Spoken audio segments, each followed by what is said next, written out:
Who's ready for the Dirt Life Show?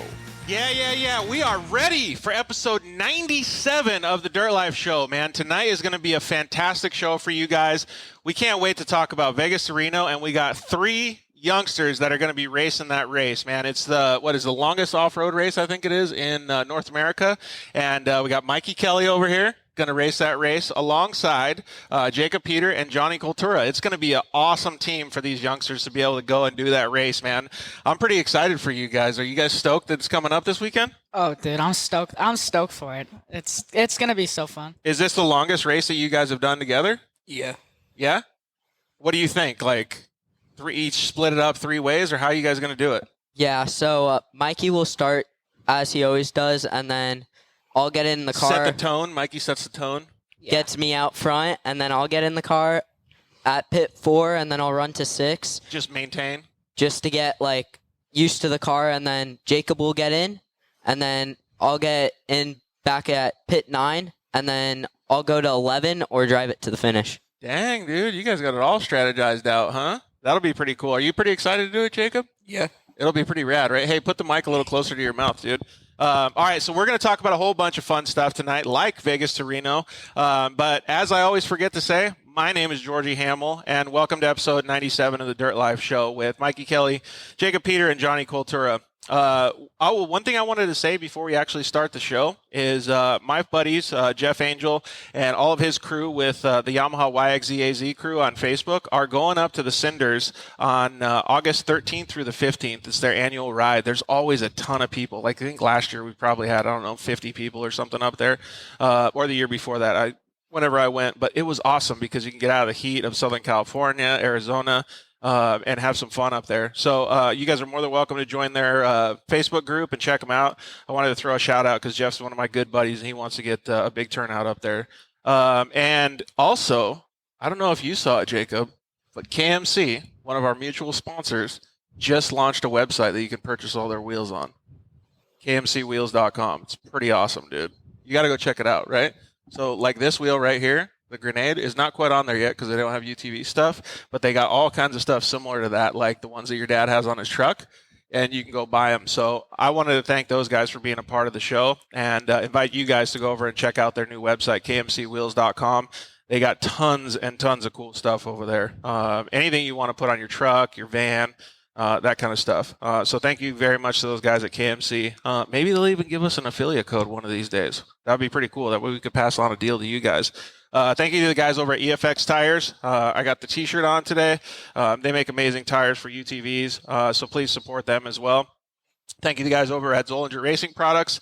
I always talk about Zollinger, man. They're like another level above most of these manufacturers with UTV stuff. All of the stuff is super detail-oriented, high-quality stuff. I mean, the machinery that they have is just bar none. You can use the code DIRTLIFE the DIRTLIFE at ZollingerRacingProducts.com and save a whole bunch of money, man. Put some new parts on your rig. I know a lot of people are getting upgrades right now. So thank you very much to all the guys over at Shock Therapy. We're actually going to be over there on the 19th, hanging out for one of the Shock Therapy lives with Justin and the guys over there. If anybody knows the lives that those guys do, they have a hashtag called #NoChase because their cameraman's always messing up. Well, hopefully I won't get that same #NoGeorge because I went over there and started training him on how to do the live feed. So we're going to go over there on the 19th and see how that goes. It'll be pretty cool to hang out with those guys as well. You can always use the code DIRTLIFE at shocktherapist.com.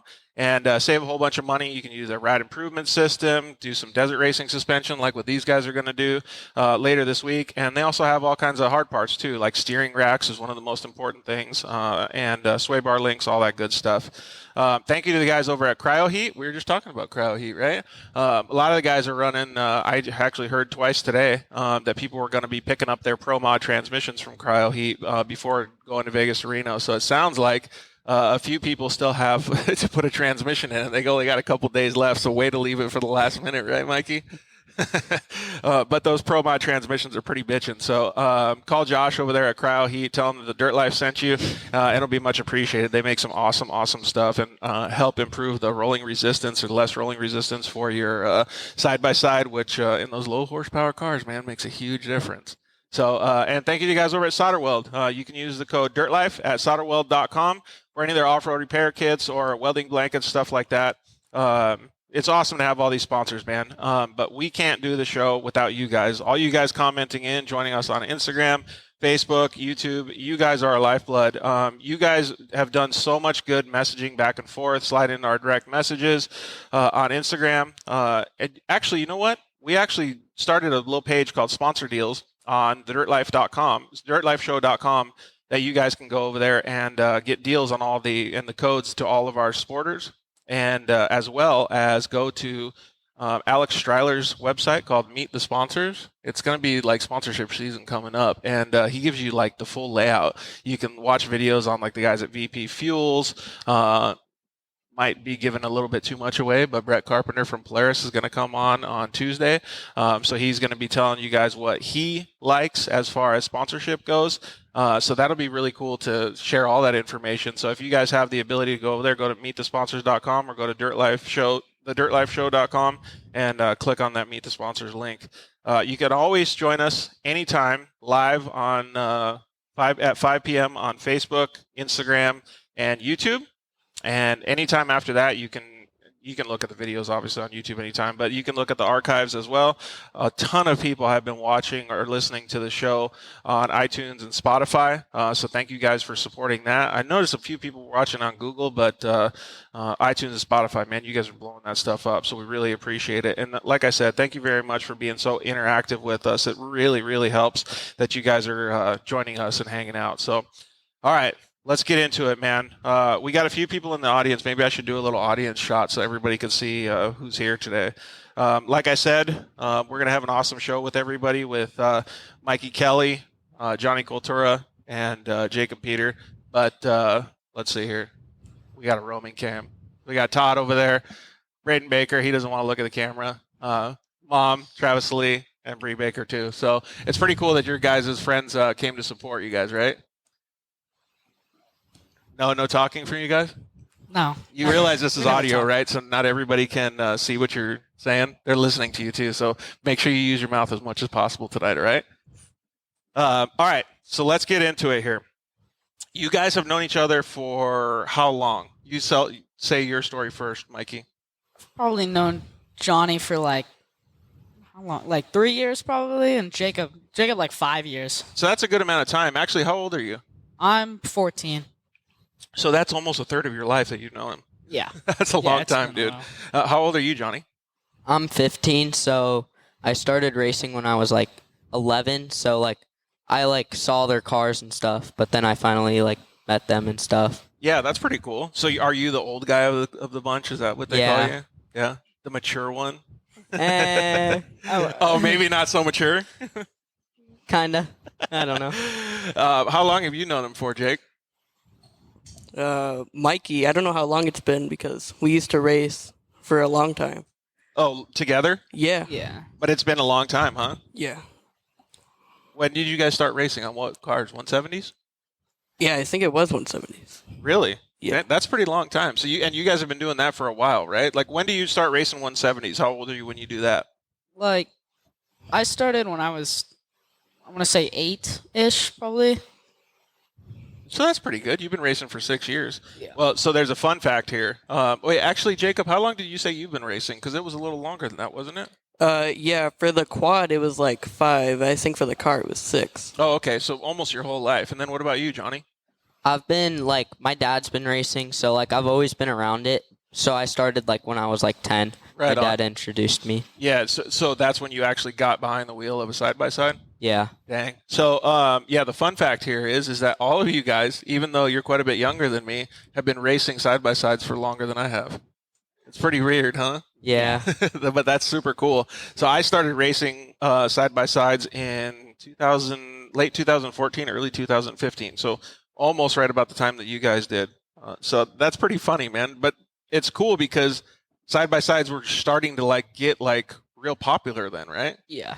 Yeah, when we used to go to the desert and we had a Yamaha like 700 Rhino, and like that's when I first started driving, and then I got 250 High Sun. Dude, how different are side-by-sides now than the Rhino? Holy crap. Yeah, they're definitely way faster. Do you remember driving the Rhino? Yeah, I remember. It's like a bench seat across, and like There's but not like- really doors. But like how slow and how little suspension you had? Yeah, I think I topped out at like 30. Like zero suspension, right? Yeah, Yep. you weren't hitting whoops. Yeah, exactly. It looks like I got to fix the audio. It looks like something happened to the audio in the live system, so I'm going to fix it real quick while we keep talking. But I remember in the Rhino, like you had to go up and like it was so hard to like hit bumps. You had to stop basically all the way before you go over like just the smallest little area.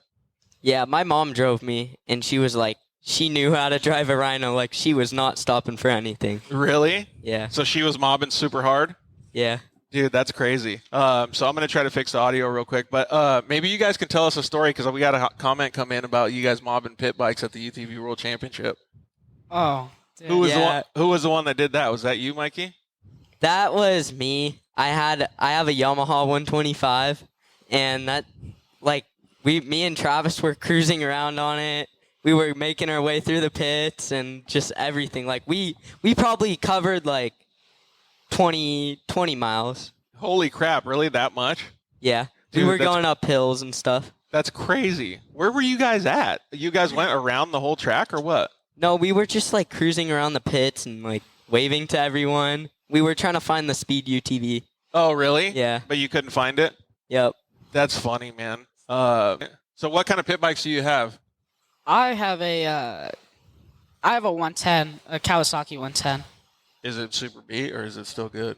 Super beat. it's so haggard. beat. What year is it? I don't even know. It was $400 off of my uncle, so I took it. $400 off your uncle? Yeah, That sounds kind of crazy. yeah. It was a good price, especially it was before COVID, so it was still a good price then. But now I could probably sell. And it you for don't know what $2,000. year it is? No, I have no idea. So Seth Quintero has been trying to buy my 110 off me. Should I sell it to him? No, I would keep it. Yeah, I definitely want to keep it too.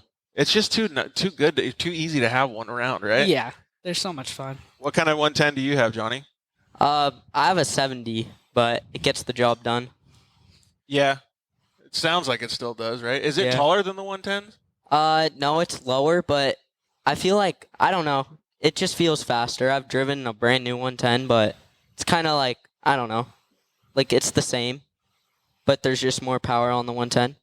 Yeah, I hear you on that. With the 70, it's way easier to maneuver and stuff. And plus the 110s are so nice because like the new ones, like the Honda, they have fuel injection too. Yeah, it's easier to work on. Well, I wouldn't say it's easier to work on, but it's just nicer if you leave it sit or something. Yeah, exactly. Well, and there's no bog too. The no Yeah. bog thing is so rad.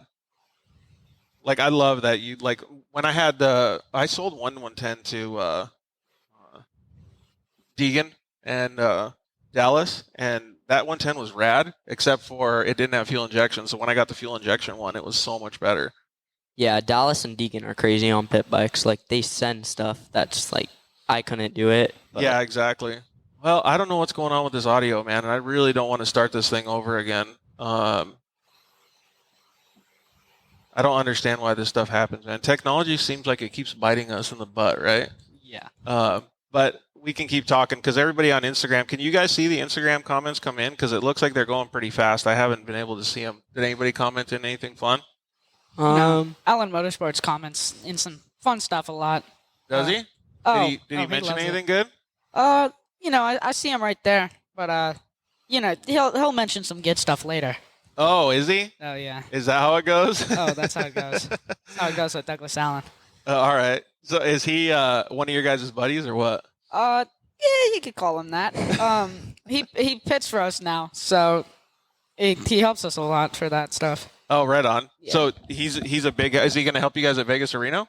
Yeah, he'll come out. Nice. That'll be pretty cool, right? Yeah. Yeah, Doug's like the king of redneck fixes. Like, Yeah. Oh, really? Like, he's like, throw a rock at the clutch. I'm like, okay, because it wouldn't go into gear. And it I worked? threw a rock at the clutch and it worked. So, No way. Yeah. Dude, how rad is that? like, Doug comes up with like the greatest ideas. That's pretty cool, though. They're the stupidest but greatest ideas at the same time. But they work. Yeah, they work. That's pretty rad. All right. Well, I don't know what to do, man. I think we're just going to have to restart this bad boy. That's okay, though. We'll keep talking to you guys on Instagram. Instagram is the most important one because it looks like most of the people are there. Did you say anybody was worth having call? Looks like we got a couple of people trying to join us. Is it worth talking to them and seeing if they want to join us or no? Who's joining? I don't know. I think Braden Baker wants to join. Yeah. Oh, maybe here. Maybe I'll be able to get it to work this time. Braden Baker, he's like a big computer guy, isn't he? He's all about doing stuff. Braden Baker's the biggest tech guy I've ever met in my life. Big tech guy? Yeah. Oh, there we go. Yes, I didn't have to restart it. Thank goodness. Thank baby Jesus. 6 pound, 7 ounce little baby Jesus, so omnipotent. So since I throw out Ricky Bobby comments, last time I did that, man, the whole show just turned into Ricky Bobby comments. You guys know any of them? Yeah, I watched the movie. What's your favorite Ricky Bobby comment? I just like how he's just rolling on the ground and he thinks that there's a fire on him. Fire. Help me, Tom Cruise. That's pretty funny. Do you remember any of the Ricky Bobby comments, Jacob? What's your favorite part in Ricky Bobby? When he has the Fig Newton sticker on his windshield? I haven't watched that movie in so long. That's all right. You don't remember any of it? What about Step Brothers? Actually, let's wait because that's one of the questions, what your favorite movie is. So I'll give you guys that freebie. All right. So on Facebook, I'm sorry that you guys didn't hear the intro and stuff, but now we got the software working. I don't know what's up with these software, man, but every time we update, we seem to have some sort of issue. So thank you guys for being patient with us. We really appreciate it. If you guys didn't hear before, we got Mikey Kelly here, Johnny Koltura, and Jacob Peter. They're going to be racing Vegas to Reno in 4 days now. When's the race? It's actually Friday, right? It's Friday. I think it'll start for us at like 12, but I think the first truck goes off the line at 10. Okay. And what's the reason they have it on Friday? Is it because all the overflow that comes through on Saturday? I'm not sure. I have no idea why they have it on Friday. It's probably because you go all the way out there. You go chase all the way to Reno, and then you have to drive back to Vegas. So, yeah, that's true. So it gives another day to drive back. Yeah, because it kind of it's not fun when you get back on Sunday. Especially all the people that are driving to bigger states and stuff like that, right? Yeah. Well, since some of the people didn't hear the what we were talking about on Facebook, since you guys are going to go do Vegas to Reno, maybe Johnny, you could tell us the plan that you guys have. Who's going to start the race and who's going to go second, third, and stuff.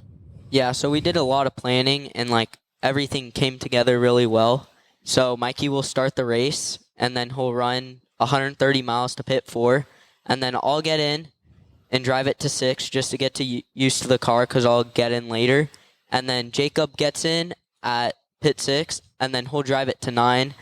Then I'll get back in, and I'll go to 11 or the finish. I think Mikey's going to get in at 11, though. About how much time are each one of those stints? So how much time do you guys plan on being in the car? I'd say, I went probably 100 miles. I went from start to 3 at Silver State, so I'd probably say around. That took 2 hours. Yeah, 2 hours. So, okay, so each stint that you guys do is going to be roughly 2 to 3 hours, or how does that work? Yeah. Yeah. Well, with the way that we don't have a fuel cell in the car, so it's hard to. We have to fuel every 80 miles or something like that. Yep. So it's really not that efficient, but it's what we have to do. So it's worth it putting in a fresh driver. Yeah, it totally is. And especially you guys can get in and out of the car pretty quick, right? What car are you guys going to drive, Jacob? We're going to be driving Mike's car. Which car is that? His RS1. Oh, so you guys are going to split. So each one of you guys won't have a navigator. What do you guys do in that instance? Since each one of you guys are going to be in the car by yourself. Yeah. That's pretty impressive, honestly. I'd say the course is marked pretty well from doing Parker, Silver State, Dude. Yeah, but I thought the UTV World Championship was marked good, and there was 20 of us that got lost like madmen. We were just around in the desert. Braden, were you part of that? We were all cruising around in the desert, all over the place. It was wacky. Yeah, we actually pre-ran UTV World Championships. I didn't race the 30-mile loop, but I probably would have been able to get through the course pretty easily since we pre-ran it 3 times or something. Do you guys all have good memories on where the course goes and stuff?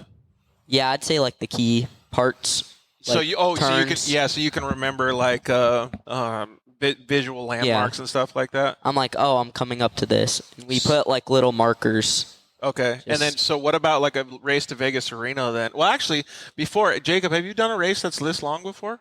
No, the last time I did a desert race was was when I raced Mikey's car. Oh, really? When was that? Do you know, like a year ago or something? It was a few years ago. Really? Yeah. So are you pretty excited to do this one?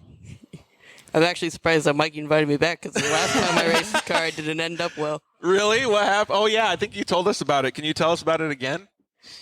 So we were doing the race. I had already gone by What race was it actually first? the World Championship. Okay. I had gone by like 2 laps, and I remember there was this one spot that looked exactly identical to another, and I didn't know where I was. See, I told you. Finding out where you are is hard. Yeah. And there was a split lane. One went up a little bit, and the other one went down. Yeah. And I just full pinned the car right through it. Yeah, did you smoke the front end, or what'd you do? No, the entire car is destroyed. Your face does not look happy right now, Mikey. It's, It's a sore subject. the car's in their garage. You know, it's been there for a while. Oh, man. What'd your dad say about that one? He was. If it's still sitting in the garage, he's probably not that happy, huh? It's still sitting in the garage. There's nothing on it. We've been trying to get it fixed. Scavenge all the parts off of it, I guess. That's pretty cool, though. Like, I admire that you are giving him an opportunity to do it again. So you must see that Jacob's still a really good driver, and you want to give him the opportunity to do well at the Vegas Arena race with you guys. Yeah, Yeah. Jacob's a great driver. Like when we went testing, it was like I just saw him like he's really good at driving because I was chasing him in his RS1. And so you guys are all big RS1 guys, huh?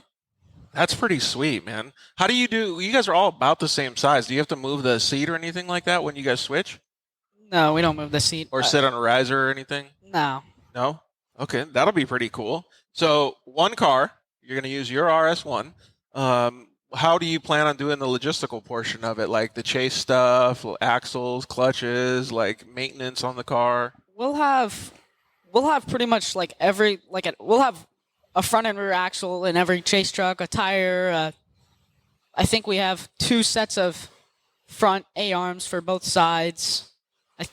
We have a set of trailing arms. We have we pretty much have a whole car except for the frame. Well, it sounds like, too, if you guys are sharing resources, that if you're all driving RS1s, you can kind of all bring your own parts, or your dads can put all of the parts into their chase trucks, right? Yeah. Well, we also have my dad and his friend. We have a Jeep Speed, and it's pretty spacious, so we're gonna put some parts in there just in case we break or anything. So we'll have axles, arms, anything like that. That'll be pretty cool, right? And Yeah. especially since they're on course, too. So that way, if something happens, they can supply you guys with parts while you're on course, right? I always wondered, like, why some people don't,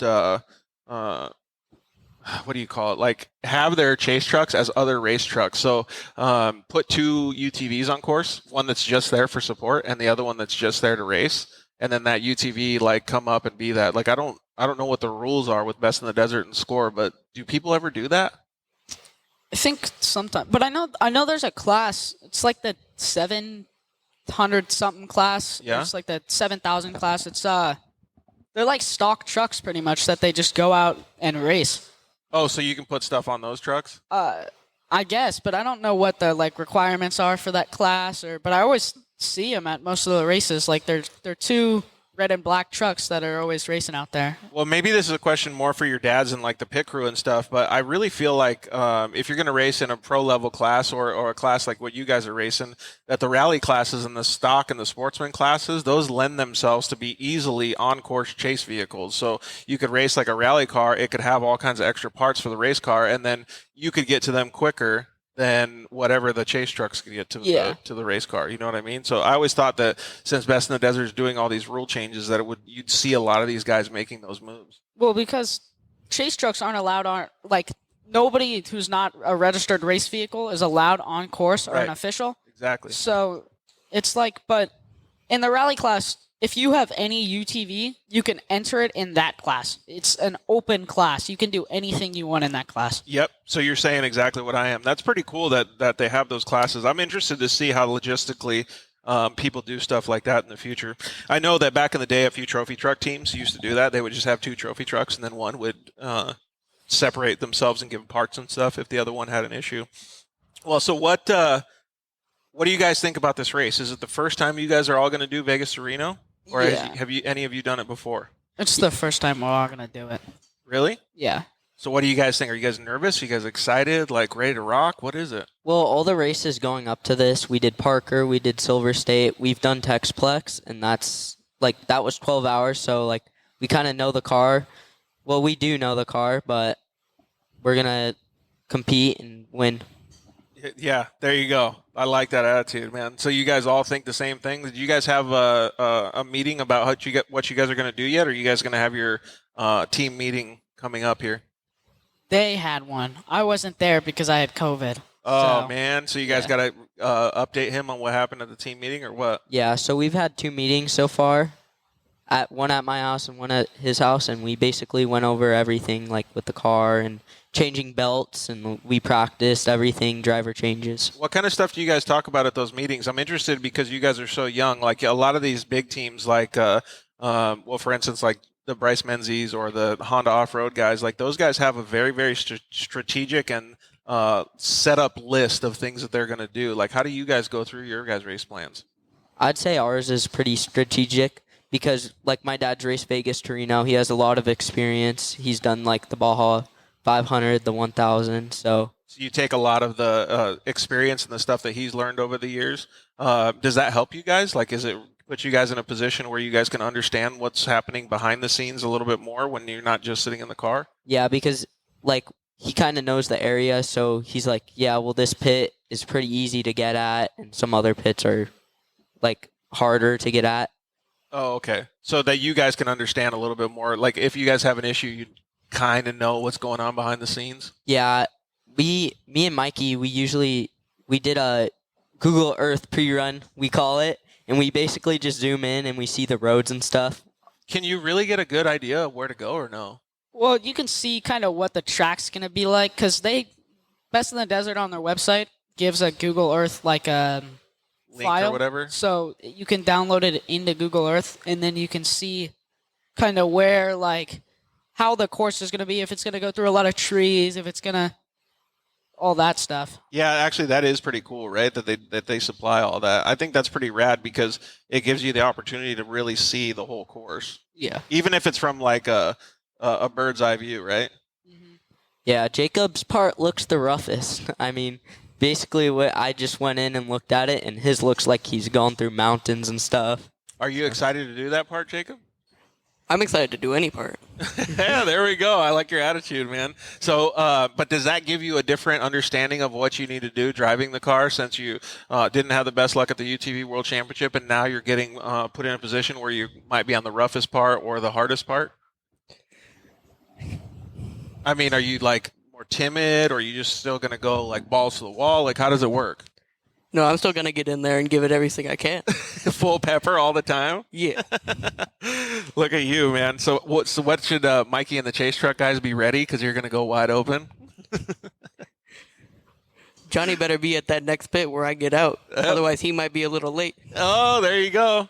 Have you guys put in all the logistical work to understand how the trucks are going to leapfrog and how they're going to be able to meet you guys? Yeah, so at this race particularly, there wasn't any like setbacks. Like it wasn't like at Silver State, you couldn't get from one pit to the other before the car got there. Right. So like we had to have extra chase trucks. Got it. But now it's everything is 40 miles apart, 30 miles apart, 70 miles apart. So the chase truck could be the chase truck could be like the race car the whole time. That's really cool. That makes it so much easier for the crew. That'll be neat too, because then they can eat sandwiches or have sandwiches ready for you guys when you get done, right? Yeah. What's your guys' favorite race day food? Yeah, Mikey, you go first. It's like I know you're a big spaghetti guy, aren't you? Oh yeah, I love spaghetti on race day. Carb loading. What about you, Johnny? I would say I just drink water because I literally don't feel good when the race comes up. And do you have a lot of nerves and stuff, or are you anxious, or what's the deal? Well, after looking at the Google Earth pre-run, I'd say I feel like more comfortable, but because you got a little bit of the lay of the land. Yeah. What about when you're going to get in the car? Do you get a little bit like nervous or scared or anything like that, or what do you usually have? No, we have like water packs, but I feel like I'm prepared to get in the car for 2 hours, 3 hours. Yeah, just ready to go. Yeah. Right on. What about you, Jacob? You just want to give a full pepper like you just said? Yeah, like Johnny, I just need water and I'm ready to go. Perfect. And plus, you guys are only going for 2 or 3 hours, right? So it'll be pretty cool. I think it's going to be pretty neat. Let's backtrack a little bit because you guys did very well at Parker, didn't you? Can you tell us how you did? We got third overall, and we had no problems in the race until the last, I'd say, 40 miles. Well, let's give a little bit more detail to our audience here. So Parker is how long of a race? For our class, it's 180, but Okay. for the rest of the, not all of them, but most of the rest of the classes are 250. Oh, okay. And so what class did you race at Parker? The UTV rally class. Okay. And then so you got third overall in the rally class. Yeah. And you were pretty close to all the other guys. And when I saw you out there, I think at one point you guys may have been leading even, right? I think it Or close to it. Yeah, I think towards the beginning of the race we were leading at some point, and then towards the middle we had got passed and we're in second by around 2 minutes. Yeah. And then I was like, all right, I gotta gain this time back. So going into the last lap, I'd say I was about to hit pit B, the second pit at midway, so it was 30 miles in out of the 60, and 20 miles into the third lap, my power steering went out. Oh, crap. Yeah. Did you guys have a voltage issue? It was, the wire got cut. Really? Yeah, it was just snipped. Is that a failure on prep or what?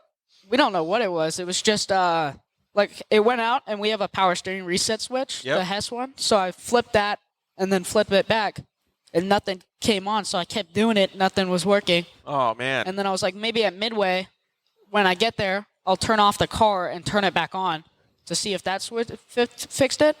But it didn't. So then they just sent me off with it. Yeah. I mean, what can you do at that point, right? Yeah, Hey, will there's you put the nothing, mic a little yeah. closer to your mouth, too?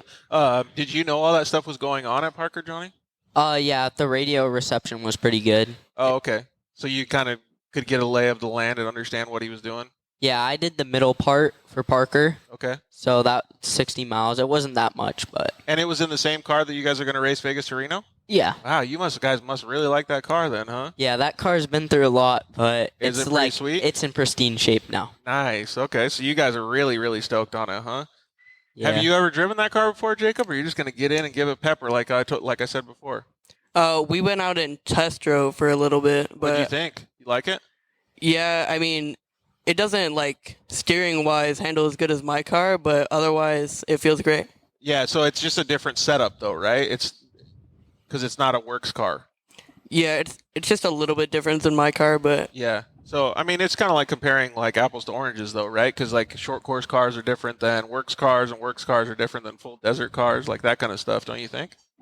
yeah, I mean, Mikey's car, it seems like it was set up way more for handling rough terrain compared to my car. Yeah. Did you guys test it in the chatter bumps? Because I know that's going to be a huge issue. Yeah, we tested it. We went down this road by /X, and it was he's been there, and that's our test spot now. And it's pretty good. You get going pretty fast, and there's some rough spots. So it's all of the terrain smashed in one 30-mile loop. I like that you guys are talking about this because it really seems to me like you guys have done your homework. Do you guys feel like that? Yeah. Yeah, I'd say that we've done everything to I don't know what we could not do. Is there anything that you can think of that you would have liked to do even more? More prep time, more logistical stuff, more driving time? Put in a new motor? I don't know. That's Yeah, about that's it. about it. Maybe Yeah. new motor, new trans. That's pretty much we swapped everything on the car. Everything's fresh except for the motor, the trans, and the diff. Really? Yeah. Dang, so you guys really did a good full prep on her. Yeah. Oh, and the frame isn't new, but it's all gusseted. It's a strong frame. I forgot who just said it, but somebody just commented in and said, good luck, guys, this weekend. So I want to tell you guys good luck, too. I think you guys have been doing your homework, so it sounds like you guys are going to do pretty good. What's the most exciting part? Because you guys have never raced it before. You've only seen it on Google. If you talk to other people, your parents or any other racers, to say, what's the awesomest part of the race and what's the crappiest part of it? They say that the last 50 miles are the roughest, and that's the that's part what- he's going to be in. That's what I heard, though, too. Is that the best spot he's suited for? Does Mikey do good in the rough areas? Well, we're going to be racing at night, so. Ooh. Yeah. Who's the best driver, in the rough stuff? Is it you, Mikey? Yeah. So that's good that you guys understand how each other drive, though. I guess that's kind of weird, though, because like when you guys aren't racing together, you're racing against each other, so you guys still know each other's like weaknesses and strengths. Yeah, there was this race called Adelanto Grand Prix, and we raced together, and like we had some battles, but was that the little video that we put on the intro that you guys were like bumping each other and nerfing each other, or was that a different race? No, or was that somebody else that you were nerfing? That was somebody else. That was at the Mint a while ago. Oh, really? You don't know who that driver was? That was Dallas Gonzalez. Oh, was it? Yeah. No wonder you spun out then. He just like hit the brakes and you just spun out. That was last lap of the race. Got so you, I was trying really? to get around. Man. And I was letting him know I was there, and he had lost, I think, a front sway bar. So. Oh, so it was all loose? Yeah. So. Crap. It's a lot better losing the front than the rear. Yeah. But it's definitely losing the sway bar is no fun. Crap, man. Have you ever battled with him, Jacob? We did a few races with Mikey, but then he moved up to a bigger class than I did, and then we kind of separated. Well, it sounds like now it's kind of all like catching up. Like you guys are all going to be driving in the same cars, and I think that's so cool, man, that you guys are sharing resources and able to compete against each other. Yeah, I raced 570s with Jacob at, I think, Glen Helen, and Right we were battling at the start. His car just whole shotted me, and I think Mikey, he broke that race, but then me and Jacob were battling like the whole race because we had stock 570s. He had like a built motor in his. Oh, really? Yeah. I think you were the only one who finished. I think there was 4 people in our class, and he was the only person who finished in that class. Yeah, he got Nice. stuck in like Have a you guys heard one-lane. that to win first you must finish? Yeah. Yeah. Yep. My dad says that all the time. It's because he's really, really mature and he understands how to race, right? Yeah. It annoys me at this point. Yeah, because you guys are all full pepper like Jacob over here, dude. Oh, yeah. That's crazy. Well, we got a couple comments that just came in. Let's see. Scott Baker says, from one fast golf cart, Mike Deli, those boys know him. Oh, so you guys know who he is? Mike Deli? Yeah. He's got a pretty fast golf cart, but I'd say mine's faster. Oh, really? Yeah. You got the one that goes full tilt. And this dude, Braden Baker, keeps commenting, and he said Mikey got stuck on a hay bale. Did you really? So at the Adelanto Grand Prix, Braden was, he decided he wasn't going to make the corner on the infield, so he decided to back up. And so I had to, this corner was so, it was probably from, this wheel to, that backstop. Yeah, and so you nobody had to knows. make a It's corner. probably about 15 feet or so. Yeah. So it's it was really narrow, and Braden didn't make the corner, so he threw it in reverse, and the entrance to it was 1 car length wide with a few inches to spare. Oh, so you just had to go straight into the hay bale? So I had to slam on the brakes so I didn't hit Braden and T-bone him, and then I couldn't make the corner, but I kept trying to make it, and then eventually it was so soft off the edge, and my car just sunk into it. Oh, man. So you got the short end of the stick on that one. Yeah. That's when I passed him. Yeah. Oh, there you go. So you got him. You got right by him there. Yeah. Well, I have another funny Braden Baker story as well, and it was very similar to what happened to you. He was stopped in the middle of the track, and I was pre-running in a Razor 800 actually, and we almost ran into him too. And he was outside his car just yelling and screaming, "Hey, will you help us?" No, just joking. He was just hanging out trying to fix his car. I should have just hit him. I should have just T-boned him straight into him. Boom. Just I don't think that. you want to do that. You're too much of a good friend, right? No, I should have done it. Caden Danbury commented in and said, "Boys are going to kill it. Good luck." Thanks, Caden. That's pretty cool that he was rooting for you guys. All you kids are so supportive of each other, and it's awesome. Yeah, Caden races works with us. Yeah. Well, I don't do much works, but when I do go there, I try and get top 5 and podium. Yeah, you wouldn't be a racer if you weren't out there to try to win, right? Yeah. And then Nick Farmer says, "Sounds like the team is prepped and ready. Good luck, gentlemen. Hold it steady." I don't think any of these guys, Nick, are going to hold it steady. I think these guys are going to give it full wood the whole time, especially Jacob. It sounds like he's just going to go in there and mash the throttle. I do think it's pretty cool. But let's kind of backtrack a little bit more.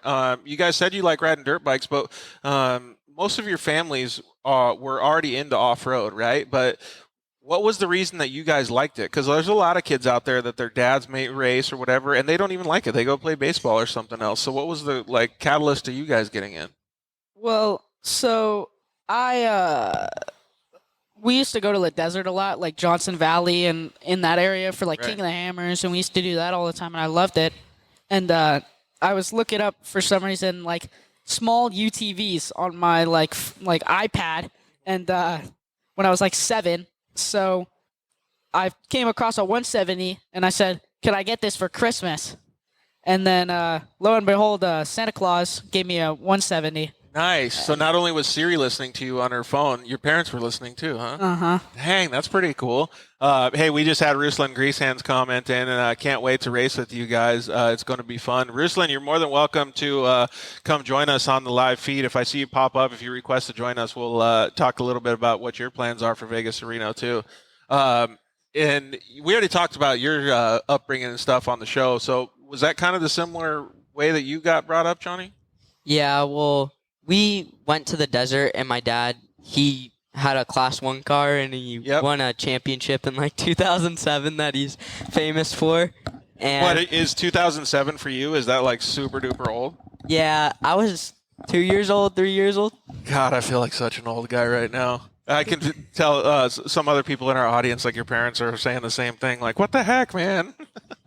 Yeah, so my dad, he was racing, and then he actually bought that pit bike. It was for my mom, so she was driving that thing around. But then once I got it, I was just throttle out and whatever. The whole time? I had that thing pinned. Was it funny watching your mom ride a pit bike? Yeah, she drove a Razor before. She's kind of sketchy. Oh, really? Yeah, we So you had don't her. let mom drive, or you have to drive, or what? I made her get out of the car so I could drive. Oh, man, that's pretty funny. It looks like Ruslan might want to join us here. Do you guys want to talk with him? Oh, Sure. yeah. All right, let's get him on, and we'll hang out and see what his plans are. He actually picked up his side-by-side here at IMG Motorsports. I think it was last week sometime. It was pretty cool to see his smile on his face. Ruslan, what's up, man? Hey, you're all crooked, dude. I am? You are. There you go. That better? That's better. What's going on, Ruslan Greasehandz? How are you, buddy? Nothing much. Just got back from Arizona like 2 seconds ago. Are you in California now? Yeah, I just got back. So for anybody that hadn't seen, you just picked up a new desert car, a full build from IMG Motorsports last week. And you've been testing that bad boy, getting ready to race Vegas to Reno with these bad boys that I'm sitting next to right here. Oh, yeah. Yeah, we had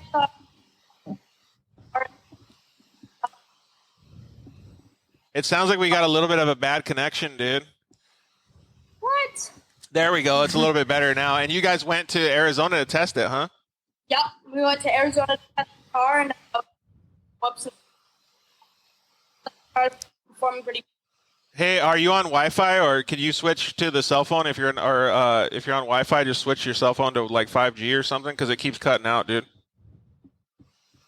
Uh-oh. Yeah, I think we lost him. His there internet's he is. bogging. So maybe he can just put it on Wi-Fi or something else. Yeah, people are saying that they can't hear you, Ruslan. So maybe just go to like your cell phone or to the Wi-Fi if you're not on Wi-Fi. Or log in again. All right, you got me? There you go. Yep. Better now. So have you raced against these guys before? I against Jacob. Oh wait, I haven't called him. Man, we're having really bad service. Can you go in another room or something and give us a buzz back, or just walk into another area? So, what do you guys think of Ruslan coming out on course? I think it's gonna be super cool to see him at the races. Yeah, I've raced with Ruslan, and we've pitted for Ruslan at the Parker 250 in 2020. Oh, really? Yeah. Yeah. Okay. What do you think about that? It was fun. That's when I wanted to get in the car and do desert. So you think it'll be pretty cool to let's get him back on here. So you think it'll be pretty cool to see him back out at the track? Yeah. I think it'd be pretty cool to see him on course, especially in that new car that he got. Have you guys seen that car yet, or no? That thing is so sick. Dude, it's pretty bad, huh? Hey, Ruslan, so we were talking about your car. How badass is that thing? Oh, it's so awesome. It drives just like a trophy truck. Really? Oh, yeah, it's so long, so it just eats up everything. I think I think the seats were moved back like 12 inches. Yeah. So your center of gravity is pretty good then, I'm sure. Yeah, so like basically the front seats were basically moved to like the back seats. So that's like so the car is so like this like the front tires are so far ahead of you than compared to a stock car. How does it feel compared to any of the other cars that you've driven before? Because you've had your so much different. yeah, you've had your fair share of Polaris cars, and that one feels a lot different. I have a good collection of the I've had so every single car that's ever been made by Polaris. Some of them I haven't had, but I've had almost every car that was made by Polaris before. Dude, that's pretty rad, right? Yeah, so I've had the 170, which was my little brother's. We've had the 570, we've had the 800, had the 1000 Turbo S, Pro XP, General. One of your friends that you might know, Alexia Lemming, said that car might be her favorite car to drive.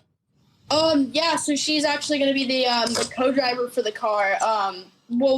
So the whole reason why we've ever even built the car was because we started talking about doing desert racing and starting to do desert racing like more frequently, like doing it full time. And then we realized that we had to get the car and then start. That's pretty cool though that he has like another youngster in the car and a female too, right? Yeah.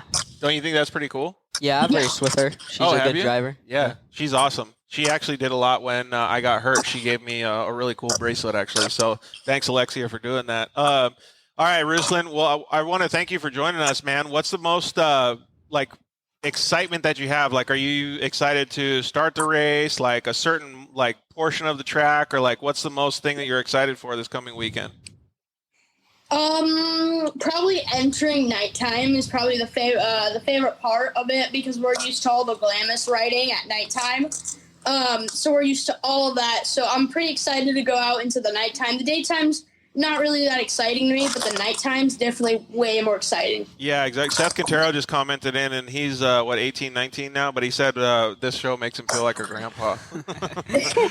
But that's pretty cool. You guys probably look up to him for being such a great driver as well, right? Oh yeah. I remember starting to follow Seth when he just had got picked up by Red Bull, and then finally started racing the 1000s is when I started looking out for Seth. So yeah. I think it's actually pretty awesome. What about you guys? Do you guys remember the first time you heard of Seth? I raced with them. Was the first time I raced. Oh, really? 2015 Worlds. Dang, there you go. Were you guys both in 170s or 570s? Yeah, we were both in 170s. Dude, look at that. That's pretty cool. All right, Ruslan, what's your favorite part of that new car? Probably the interior, like how the car feels. It's unlike anything you've ever driven compared to like anything out there. Like driving from going to the stock 4-seater Pro XP, then going to the car fully built it's totally different. Like yeah, night and day. Like we were going out testing and there's like big flats and just massive whoops and dips. And I was going I was full speed, of course, and the car has 33-inch tires with no clutch kit on it.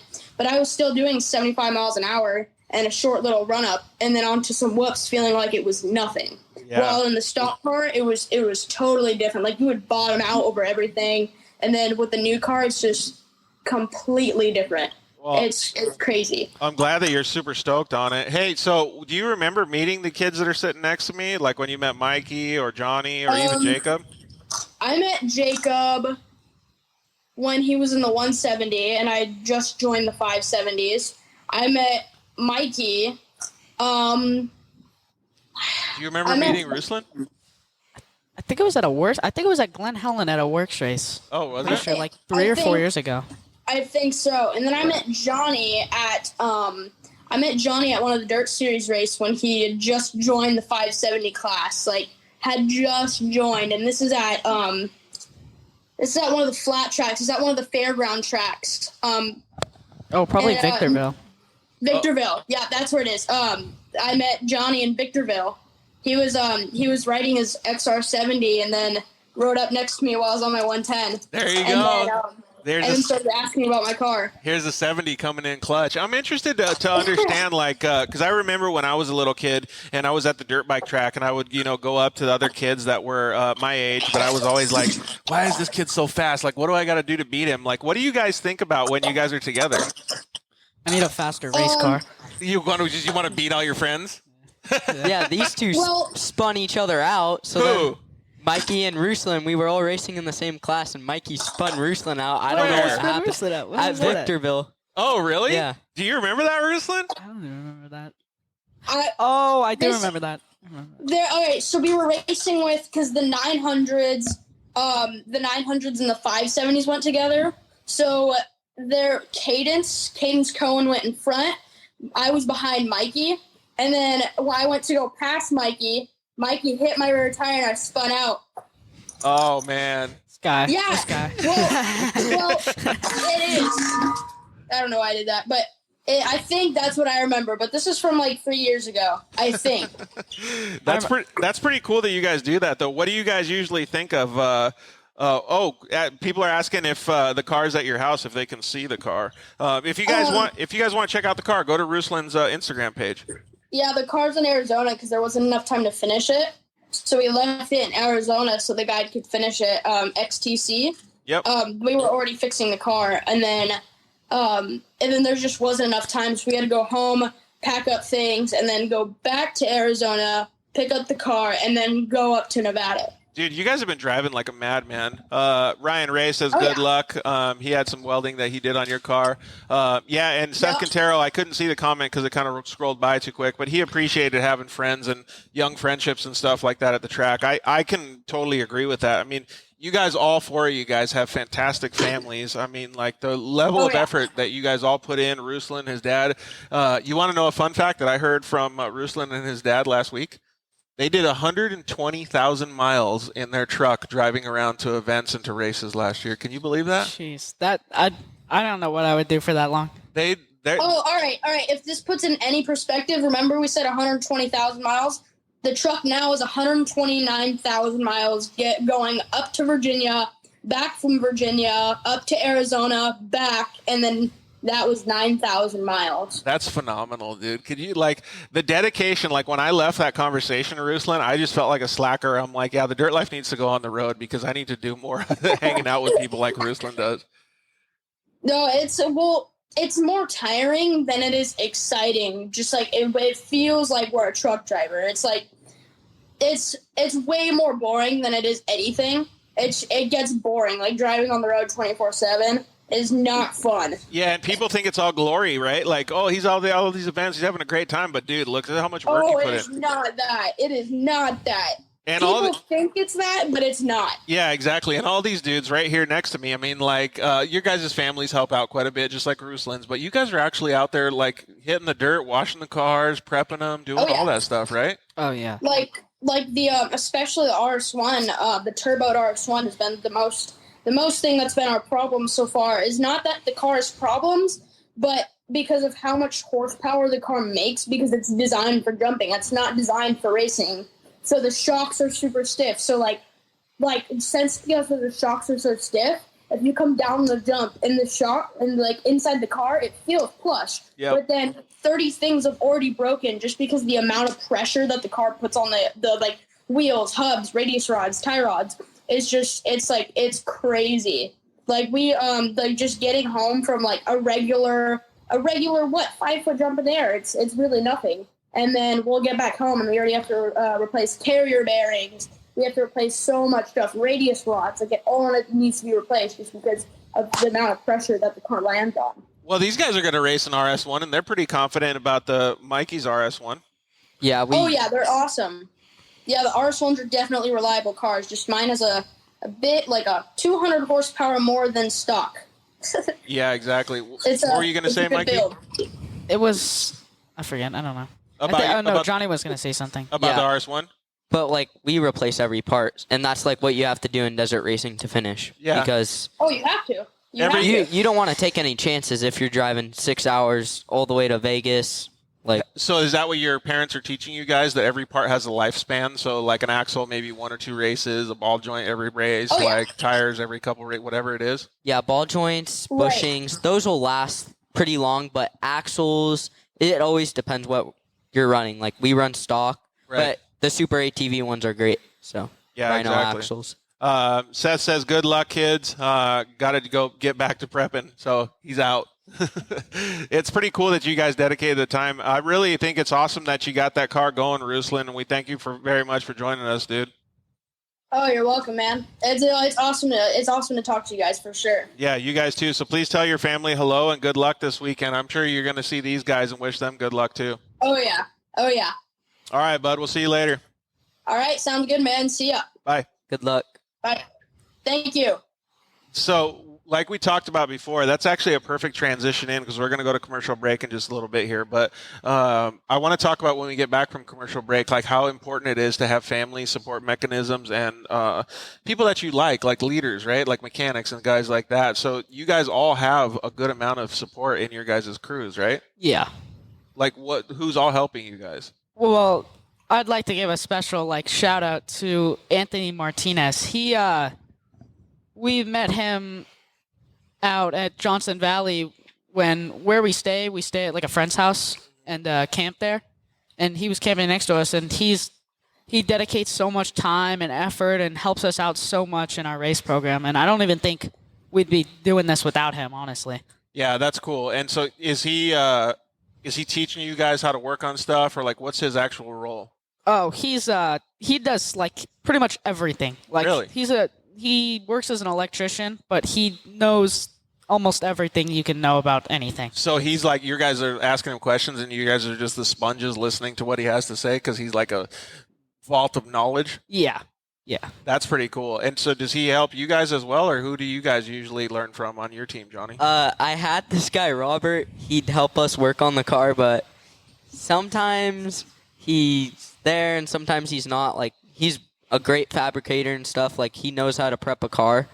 And that's when my dad was racing. He prepped those cars. Right on. Sand Asylum said good luck to you guys too. Right on, man.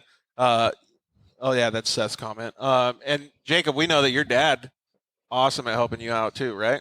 Yeah, my dad helps me out, and also our family friend Riley McGinnis helps us out a lot. We all know Riley. Riley's a good dude, hard worker too, right? So that's kind of what I'm saying, and we'll talk about it a little bit more when we get back from commercial break. But you guys can probably all agree that Ruslan puts in a lot of work because all you guys know what you guys have to do on the sidelines too. So for any young racers out there that just see the glory portion of it, what would you tell them about all the work that has to be done in the background? It's harder to get to the track than to just race. It's harder to get to the track than to be at the track, I guess, right? Yeah. What would you say is the most difficult portion of it before you get to the races? Loading up, prepping, washing. Oh, so everything. Yeah. Basically, and then you have to drive there. Have you guys ever counted how many hours or how much time it takes to be able to get prepared for one race? 8 hours, 6 hours, 7 hours. I don't. To be working on the car? I feel like it's more than that, dude. Yeah, it's more, but it depends shape the car is in. Yeah, I feel like for a desert race it would be a lot more. So for my short course career that I had, it was a lot less harsh on the car. I mean, more banging on cars, but it was 40 hours of work to get 15 minutes of driving time. Dang. Yeah. So I would assume that your guys' program is elevated. It's a lot more than that because you have to make the car last a lot longer because you don't have just 15 minutes and then you can repair parts. You have a whole day or 8 hours of actual driving or whatever it is for Vegas or Reno. So I'm assuming that in this case, when you guys are getting ready for Vegas or Reno, that you're probably putting in more 60 to 80 hours of work on the car, and then you'll probably put in 10 or 12 hours of work loading and prepping and going to the grocery store and stuff like that before the race. What do you think? It's a lot, Dan. It's so much prepping that it's just it's somewhat. I'd personally say it's maybe not 8 hours, but a few weeks worth of prepping and spaced out, right? Especially since right now we're building a trailer, so. It's we bought the trailer and we're just putting in a bathroom, putting in all new stuff in it, battery, electrical, all that stuff before the race. Dang, dude, that's pretty crazy. We had a couple other people, Howell Hayden, I can't see that too far, but do you know any of those people? They want to join the chat right here. Well, we're going to go to commercial. 70 or 90 hours is what we are per car, and that's Keen Racing. So I would assume it's something similar to that. Maybe your guys is. How about we ask your dad, Todd, when we go to commercial break? What do you think, Jacob? I mean, it's a lot of time between, just washing, prepping, and then getting ready to go. Yep. I mean, how much time do you spend washing? I mean, just washing your car after a race takes a full day. You got to take it all apart. You got to get all the mud out. You got to get it all out of the bearings. You got to clean the wheels, tires, all the extra stuff that you used over the weekend. You got to clean the trailer. I mean, that takes a full day or day and a half just to do that, right? Yeah. Yeah. So it's kind of crazy, but I'm glad that we're talking about it because it makes me really appreciate that you guys are so young and you guys are doing this. I think that's pretty cool. Do you want to talk a little bit more about all the preparation that you guys have been doing for Vegas to Reno after the commercial break? Yeah. Okay. Cool. Well, we're going to go to a commercial break. You guys hang tight on Instagram. If you guys want to watch the commercials, head over to YouTube or Facebook. We'll be right back.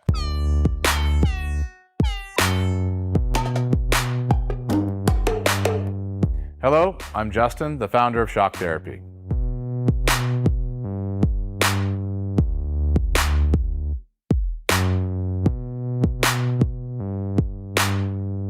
Shock Therapy has been around for 5 years, but we have personally been tuning suspension on off-road cars and race vehicles for over 25 years. We tune between 10 and 15 cars per day, every single day of the week. Our concentration is tuning shock systems and supplying components that improve the ride quality of your car in many ways. Not only do we work on the average UTV, but we also tune suspension for race teams and professional drivers.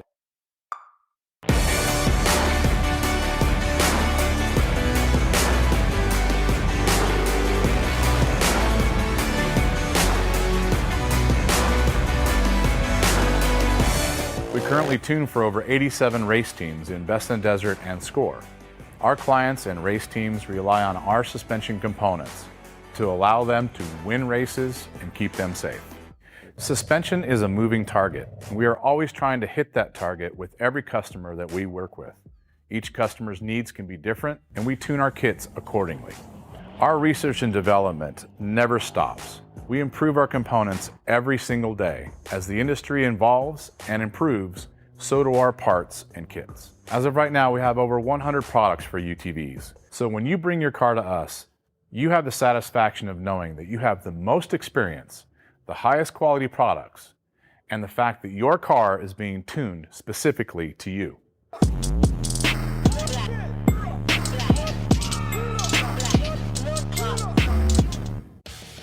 Zollinger Racing builds the best aftermarket products available. Products for your UTV or snowmobile, including billet radius rods, billet tie rods, billet steering knuckles, billet steering racks, alternator kits, and much more. All manufactured in the United States in-house at their headquarters in Nibley, Utah. Travis Zollinger and his team test in some of the most brutal conditions, racing in places like the Best in the Desert Mint 400, Ultra 4 King of the Hammers, UTV World Championships, and many more. Visit ZollingerRacingProducts.com and use the code DIRTLIFE to get 10% off your next purchase, and join us on social media at Zollinger Racing Products to see our products in action. Zollinger Racing, the best products, period. Yeah, finally, we got Lance from Solderweld in the studio. Thanks for coming down, bud. Hey, why don't we just record a commercial now? Yeah, why not? So good to be here, man. It's been a lot of trying to get down here forever, and I wanted to talk about the off-road kit. Dude, I love those things. I got it in my pack. Yeah, we're running hundreds of vehicles now running them, whether it's a UTV or some guy's got it in a backpack on his motocross. He's got everything he needs to make a fix right there on the fly, out on the trail, or in the desert, whatever it is. Well, since I've already used one, I kind of know what to use it for, but explain what it does. All right, so let's pull one out real quick. You've got your aluminum rods. Remember, they're rods, right? So, light torch, small torch, you can throw it in there or throw it on the rig with your flux. It decontaminates and cleans like let's say a radiator. You get a random rock chip runs through as you're racing. You get a rock chip in a radiator. You got to fix it right there, or you're out of the race. You can patch it up You can patch it up. It's all good to go. Yep, just like welding. Yeah. Also, as well with that, you've got a brake line fix. So with your flux, you can fix a brake line, stainless steel. And then your hot block, heat absorption putty. So it keeps you from getting burned, number one, as well as keeps the heat from traveling. So it's really, really nice. I've used this not even to fix anything. So that stuff works so good, man. Listen, it's easy. It straps in nicely so that you have everything you need in one little place, and you don't have to carry a big bag in It's like a first aid kit for your vehicle. Yeah, chase trucks have it as well, so that if they need to make a fix on the fly, they can get it done and get it done quick and get you back in the race. Dude, those things are so cool. All right, so it's at Solderweld on Instagram, Facebook, and solderweld.com. Awesome. All right, thanks, bud. Appreciate it.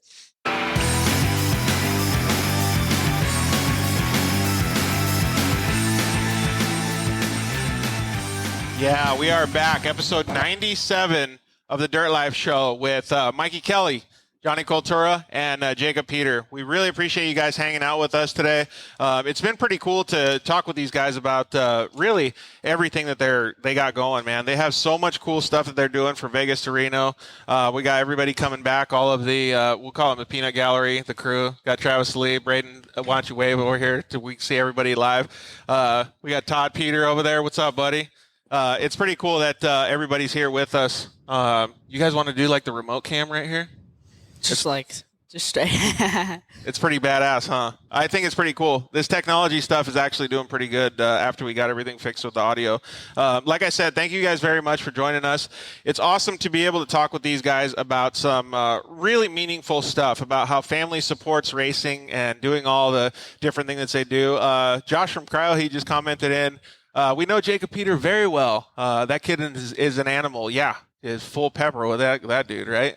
Don't know how to explain it anymore. Super talented and very driven. I couldn't agree more. We had Jacob on the show, what was it, 2 months ago or something like that? Something like that. But like I said, we really appreciate you guys paying attention to all the behind the scenes and the work ethic that goes into all this off-road racing. But I kind of... well, first of all, I got to give Travis Lee some crap because he didn't remind us to do Are You Smarter Than a Third Grader? Know. So that guy never remembers anything. I'd like to take the show on a fun note. You guys want to play Are You Smarter Than a Third Grader? Yeah, we could.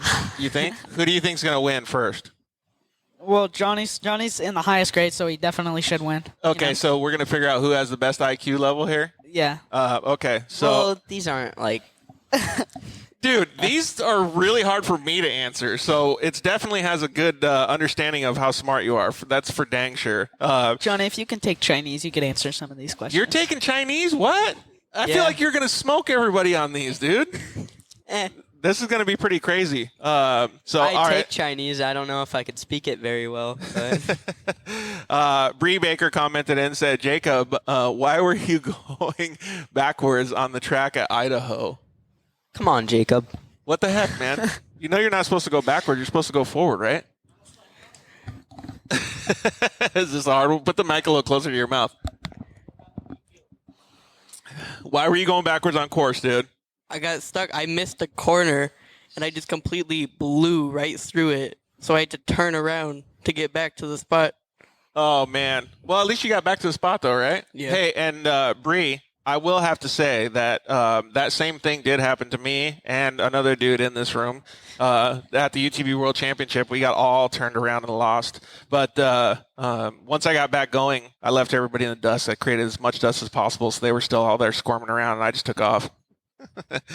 That's the way you got to do the racing in the desert, man.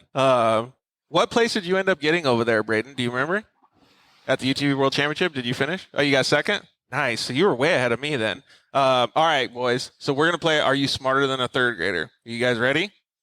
Okay, so the rules, and actually RJ Anderson and Ronnie Anderson are the best at the rules of this game. So try to beat them. The rules are, if you're going to answer a question, you have to say your name as your buzzer. So if you want to answer the question, you know the answer, just say your name. Say Mikey, say Johnny, or Jacob, okay? And you have to say it first, and then you can answer it. And then if that person doesn't get it, the other person can say their name and steal the question, okay? So the first question is, and we asked the guys last week, we asked them the same questions too. So some of these people in our audience might already actually know some of these answers. All right, are you guys ready for question number one? Yep. How many minutes Johnny. are in half an hour? 45. That's wrong. Mikey. All right, Mikey. Oh, 30 minutes. All right. Well, I kind of feel like we should. He's got a good strategy, but his execution was really bad. Johnny totally choked on the execution. All right, 1 point for Mikey. All right, Jacob, the whole shot. You got to catch up. All right, buddy. If it's 5:30 when you leave for the store, and 6:15 when you get there. How long did Mikey. it take? Johnny. Mikey got it. 45 minutes. Yep, got it. I think Dude, that was the one. yeah. I think I've heard that one before. Should I skip some of these questions then? Are you already on to us, dude? No, I don't know. If you're at, well, I'm if you- behind. He read the so- list. Am I Yeah. really that big of a threat? everybody's a threat, and Hard, you're smarter than a third grader. Jacob can even come back too. So, all right, what is 25 times 3? 75, Johnny. Mikey. Johnny spit it out. He still got it right though. He didn't follow the rules, but he got it right. We'll give you a point though. We'll let it slide. All right. Okay, this one's actually a good one too. It's not math anymore. Question number 4. Are you smarter than a third grader? Julius Caesar was the emperor of what empire? Johnny. All right. Rome. Yeah, the Roman Empire, but we'll take Rome. Oh. Rome works. I didn't even know that. Yeah, I didn't know that either. All right, Jacob. I feel like some of these are like right up your alley, buddy. Question number 5. Are you smarter than a third grader? What did colonists dump in the Boston Harbor? Jacob. Yeah. T. Dude, Jacob on the board with 1 point. All right, so what's the score here? 2-1-1. Okay, so, dude, you guys are pretty close so far. All right, next one. The person in a novel who tells the story from a third-person perspective is called what? Jacob. Okay. Narrator. Dude, Dude, have you heard Jesus. these questions before? this kid has. I know it. Dude, all right, he's got 2. He's tying it up, dude. He's coming back, battling for the lead now. All right, question number 7. The main series of events in a story is called what? The main series of events in a story is called what? Johnny. Johnny. Like the climax, it brings it That's pretty close. There's a Mikey? different word. All right, Mikey. Plot. Yeah, you got it, dude. Stretching your lead out again. All right, good job, bud. Dude, like for me, these are so hard. All right, we're gonna skip and we're gonna go down to some of these other ones here. Here's some more like history stuff, Jacob. I feel like these are gonna be good for you. Name the American president on the $50 coin who was Mikey. assassinated in 1963. Mikey. Mikey. Wait, assassinated. Yeah. JFK? Yeah. Oh, Yeah. yeah. Bro. Dang, dude. Oh, this one's actually a pretty good one. What is the name of the book about a friendship between a spider and a pig Mikey. named Johnny. Wilbur? Oh. I kind of feel like Mikey got Yeah, it a little he got bit. it. Charlotte's Web. Dang, dude. All right. Oh, this one's right up Jacob's alley here. All right. What is the name of a body of land that is completely surrounded by Mikey. water? Island. Dude, you're on fire right now. You're killing it. All right. Well, I didn't hear what Todd said. All right, so let's see here. Here we go. This is a good one. All right, are you ready, Jacob? You got to freaking get in here, buddy. What is the closest planet to the sun? Johnny. Mikey. I think Johnny had that one. Did you? Yeah. Did you? Okay, what is it? Mars. No, Jacob. Mikey. Oh. Jacob got it. You can steal. Venus. No, Mikey, pretty what? close. Mercury. Yeah, Mikey got. Dude, Dang it. you guys had the speed on that one. You just didn't have the right execution. All right. Let's see here. Okay, who invented the light bulb? Mikey. Johnny. Thomas Edison. Yeah, dude, Mikey's on fire right now. You guys got to Bro. step up your game. Should we give Mikey That's how like he a? gets all the hole shots. Should we give Mikey a 1 second deficit so that you That's guys not have a fair. chance? I don't agree with this. You're already at like 2. You're protesting. I'm going to protest. I'm putting $500 up against that guy. What is the freezing point of water? Johnny. Okay, Johnny. 23. Mikey. No. Okay, Mikey. 32. Dude, you guys got to step up your game. All right, we're only going to answer one more or ask one more question because he's already got such a huge lead. He's checked out. Yeah, he totally checked out. What is the capital of Nevada? Because you guys are going Johnny. there next week. Johnny. Mike. No. All right, Johnny, you go. This one's hard because it's Like not what you think. Tonopah or Nope, capital of Nevada. All right, you can steal if you want, Jacob. The capital of Nevada. Mikey. All right, Mikey, go. Reno. Nope, that's pretty close though. Oh, Mikey. All right, I guess you can all steal for this one. Henderson. No, pretty close. It starts with Carson. Carson City. There you go. I didn't even say my well, name. he's You got checked it. out. Yeah, you already won, man. That was pretty good. Well, so how do you guys feel about Are You Smarter Than the Third Grader? Well, You guys feel like you did pretty good? I'm back for I redemption. feel like I didn't do so good. Really? You smoked everybody. You're that hard on yourself? Well, I think you guys all did a good job. Yeah, see, we got some people that are already chiming in saying that they knew what the capital of Nevada was. Jeez, Doug. Calm down. Well, I think you guys all did a great job because I can pretty much promise that most of the adults here didn't know 90% of those answers. So good job, boys. All right, so what we were talking about before we went to commercial break was how much support it takes to go racing. And I really like this subject because it's literally why we started the Dirt Life. The show is all about, like, I grew up and we didn't even have paved roads. Like, we lived in the dirt, right? And my father taught me a lot of stuff. Your guys' dads are teaching you a lot of stuff. You guys are basically like sponges right now, just listening and learning how to work on these vehicles, racing, getting tips, like all that stuff. So if you guys had one thing to say about racing in general, like, what's your favorite part? The racing, the family, or the hard work that you've put in? Going very fast. That's the favorite part for you? That's the best part. Spoken like a true racer. What about you, Johnny? I'd say the hard work is probably the most important. Yeah. Putting in those hours, and then when you win, it feels like you deserved it. Because you put in so much work and you work so hard for it, right? What about you, Jacob? What do you feel like? Pedal to the metal. Always, right? Oh, man. I love your answers, dude. Always going to be full pepper the whole time. But I really do. I commend you guys, and I really have an admiration for your guys' families because it's not easy to race any type of vehicle. And off-road is on another level almost because you break so many things and you have to really take a lot of things into consideration, like driving and maintaining a vehicle. And the stuff that you guys are learning now is going to benefit you guys so much in your future. It's crazy. And I really appreciate that your family is putting that much effort into these programs because it's going to make you guys better human beings in the long run. Yeah, definitely, like, with sportsmanship, even if I have a hard race, it's like I worked hard and all these other people work the same way. Yeah, exactly. Has anybody ever told you never throw your helmet? I never threw my helmet. Yeah, that's good. I'd like to change my answer about my favorite part of racing. Yeah? It's when the motocross guys get off their bikes and they start punching each other in the helmets. That's your favorite part? That's my favorite part. That's your favorite part to watch, not to do, though? Oh, no, I love to do it, too. I Really? get out of my car in the middle of the track and I start punching their helmets. Look at you, man. Well, I can tell you what, that's not the way to get sponsors. It's the way to get views on YouTube, but that's not a way to get sponsors. I've been in many fights when I was younger on dirt bikes, but they didn't have cell phones, so you couldn't see each other. So it was a little bit better because you could go kick somebody's butt, and then you could still get a sponsorship after that.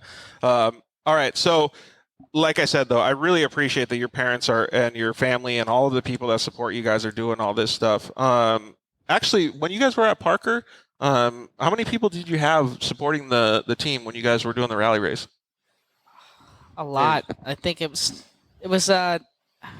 my dad, his dad, Todd was there, Jacob was there. We were pitting with the Millers, so their whole family. Then we had John's friends, Mark, and then two other people with him, and Anthony Martinez. Dude, so you guys had a lot of guys, man. Yeah, I think we had 4 trucks in total with stuff in them. It definitely takes a team to be able to make those results, right? Hey, I got to commend you on your shoes. Those are freaking crispy white shoes, man. Those things look good. All right, so let's see here. Oh, one thing I was going to ask, though, is that we were talking about mini bikes. Do you guys like doing any type of moto stuff? I'd want to try to, but I don't think that's... Wait, totally different world, right? Yeah, definitely. We probably have to sell everything and then focus on one thing. Yeah, exactly. There's a couple people that want to go on live, but I think we're going to just talk with the boys. We got a bunch of more subjects to cover. So, but I do thank you guys. You guys can comment in, and we'll try to get as many of the comments answered for you guys. Well, going along the same lines of understanding motocross and stuff like that, what do you guys like the most about side-by-sides? Like, what was the reason that you guys chose that? Was it because it was affordable? Was it because your parents gave it to you? Or did you guys really just want to go race and you enjoyed driving them? I thought it was cool because it was like a little mini kid one, and I've only seen the big one. So once I saw the little mini kid one, I'm like, that's the one to go with. That really is. Is that kind of how you felt, Mikey? Yeah, that's how I felt. And you too, Jacob? No, I started racing cars just because that's what my dad gave me. So I just started racing cars a lot more than anything else. Yeah, but then you fell into the side-by-sides? Is that kind of how it worked? Yeah, I like the side-by-side more than any other thing, like quads or dirt bikes. I prefer the car. Yeah, and I think that's probably what you were going to say too, right, Mikey? Well, she would never let that happen. Your mom? No. She wants a cage around my head. Yeah, I can see that, though. It's a lot safer, right? And especially when you build a race car, you know that you're going to be protected. Yeah, except sometimes I race go-karts. Like I had a Comer 60 that would like, you're going 60 in that thing. There's no suspension, so you're just getting rattled. And there's no seat belts. There's no nothing. Big time, right? Yeah. What do you guys think about the Razor 200? Actually, Bree asked that question, but I was going to actually ask that question too. So thank you, Bree.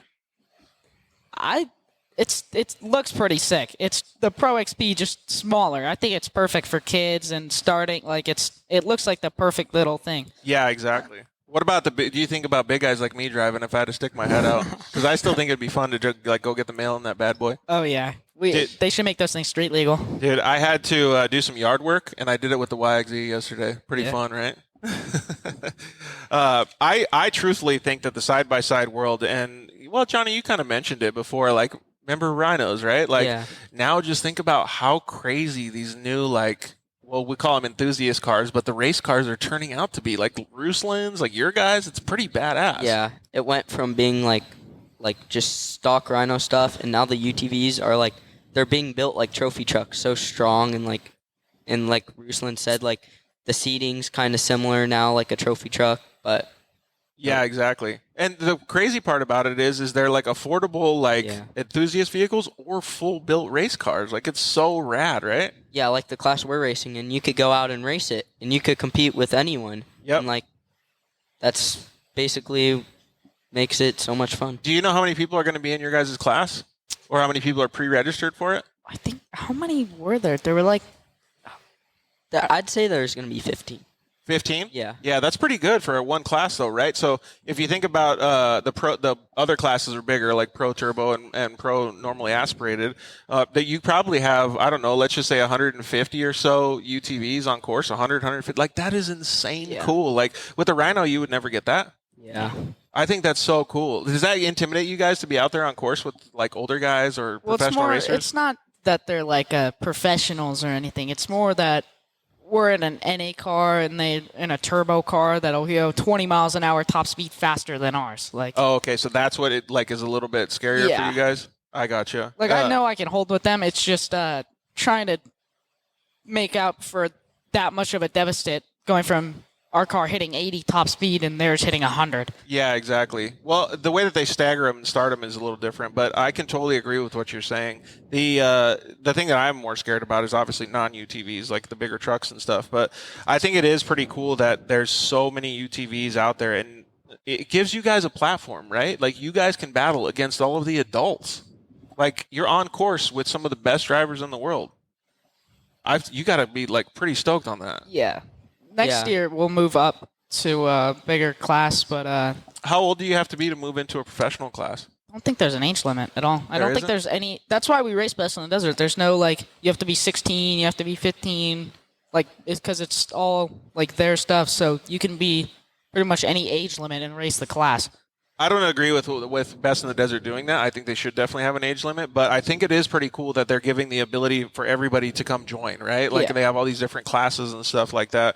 If it were me, I would do it more like motocross, and you have to be at least 16 to be a professional. But in fact, it was kind of like that with Lucas, too. Like, I always wondered why they let anybody on the track at the professional races. It didn't make any sense to me because they would take out so many of the leaders and stuff. But you guys already have more experience than even I did racing side-by-sides, right? Because you guys are already being brought up at such a young age doing it. So by the time you guys are all 16, you're going to have so much time under your belt. It's going to be pretty rad. Yeah. I think that Best in the Desert isn't they're like Pro NA and Pro Turbo isn't a pro class. They don't list it as a pro class. They list it as a production class. They say pro stands for production, not not professional pro. driver. Yeah. Oh, okay. I wonder why that is. That's kind of weird. Yeah. But I guess that's to encourage more people to get into those classes, probably. right? Yeah. Well, we could talk about this stuff all day, but one of the questions that I had for you guys that I thought was pretty cool is that just like today, You have a bunch of friends hanging out with you. You have all of you guys are friends. You're going to join and have fun in the same race car. But even at the works races, you have fun with all your friends when you're not on the track, right? I mean, even when you're out there battling, you're having fun. But when you come back, you guys are all buddies. Yeah. It's pretty cool to see that. Like, is that one of the things that you enjoy most about being at the races? It's like a lot of the times we'll go out to races to watch, just to hang out with people and like talk and interact, and it's cool to watch the races too. Like, we don't got to be racing to go have fun. Yeah, exactly. And so if for some reason your car's not ready or something and you go out there, you can still support all your homies and have a good time. Yeah. Yeah, that is cool. Has it always been like that for you guys? Yeah, my old friend, well, my dad's friend, his son raced dirt bikes, and that's when I started. Like, there was dirt bikes, quads, and then there was 170s too. Oh, really? So like everything, like everyone was like friends. So the first time you got into the dirt life, you were actually brought in like at a friendship level, not like at a competitive level. Yeah. That's pretty cool. And what was it like for you, Jacob? I know, put the mic a little closer to your mouth. And what was it like? I know you answered this question kind of already when we did your show, but what was it like for you? Yeah, we're all like friends when we're just hanging out at the pits. And yeah, when we get on the track, it gets all competitive and we're all trying to beat each other. But when we get off, we all hang out together again. Yeah, it's perfectly said. Is there any times that you guys have been like heated at each other, or you guys come back and you're happy? Oh, I'm always mad at Johnny. Yeah, this kid, like, so at that Atalanta race, like, we've done like so many races, like UTV Worlds. He was like leading the whole race. Then we call his motor the Maypop, and once it pops, I pass him. That's really? it. Is that motor pretty hot or what? It gets up there, but it's what do you call it? I mean, you know, them big bores take a lot of work. It's pushing the limits. Yeah, yeah. You know, them 1400 cc. Maybe you should run ethanol and cool it down a little bit, dude. Oh yeah. Yeah. Now cryo heat. Love this sport. Yeah. And then one of the last questions that I was going to ask you guys, but I think it's pretty standard to understand where you guys want to go. But maybe John, excuse me, Mikey, you start, and then Johnny, and then we'll have Jacob answer. What are some of the goals that you guys have for the future? Pro Turbo next year. That's what I want to do. Well, give me 3 different goals. Give me a goal for next year, a goal for 5 years, and then a goal like 10 years down the road, because you're still so young. Next year, Pro Turbo.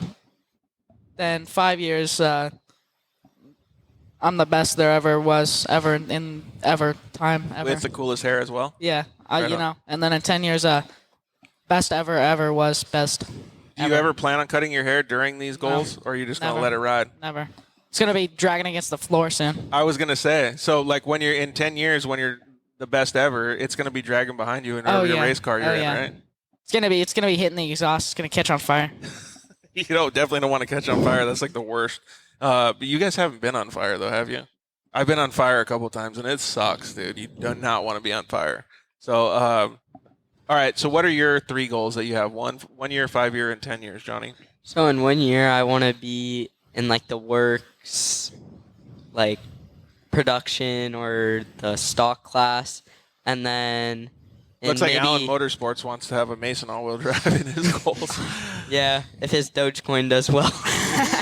And then I'd like to move to like Pro NA or maybe a 6100 truck. I don't know. Those 6100 trucks look pretty cool. Yeah. I think they're awesome. I always have this discussion with everybody, though, and no matter where I look, I can't see anything being better than staying in the UTV class. I mean, everybody wants to drive a trophy truck, right? Like, everybody wants to drive a Class 1 car. Like, they're so cool and they're so awesome.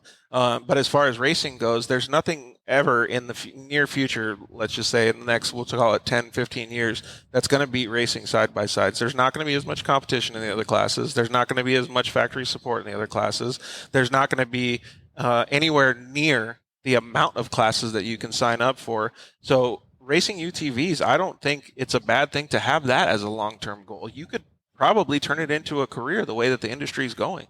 Yeah, there's so many companies that make stuff, like just seal savers and like arms and everything. Yeah, exactly. Well, all right, Jacob, what about your 1 year, 5 year, and 10 year goals? I know we asked you it before, but maybe you can tell us now again. In 1 year, I wanna be doing more of the desert racing more than short course. Okay. And then in 5 years, I want to move up a class, maybe do some of the longer races on my own. That'd be pretty cool, right? Like with the co-driver, you think? Yeah, That would be pretty cool. What kind of car would you do it in? probably Like- a turbo. Yeah, some sort of turbo car. And then what about maybe 10 years down the road? Because you're going to be, 24 then? Yeah. Yeah, so what do you want to be doing at 24 years old? Hopefully still racing and getting out to those really long races.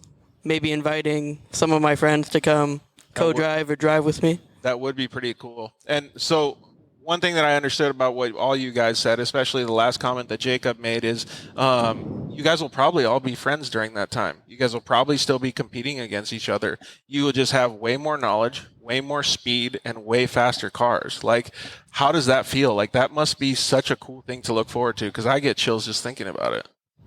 Well, I know the cars will definitely, like side by sides, they're definitely moving forward and will get a lot faster than they are right now. Because right now, Absolutely.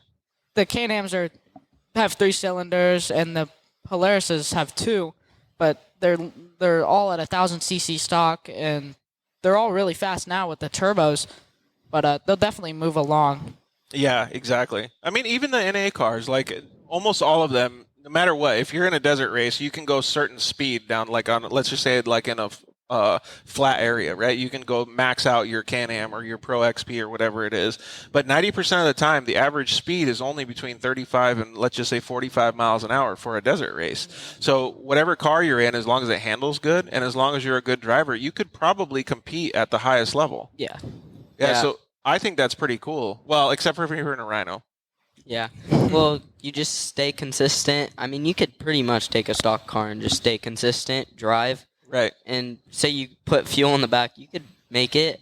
I mean, actually, that brings up a good point that I want to ask. If you guys had to pick one quality of your driving skills, actually, I'm going to ask this. So you tell me what Johnny's best quality of his driving is, Mikey.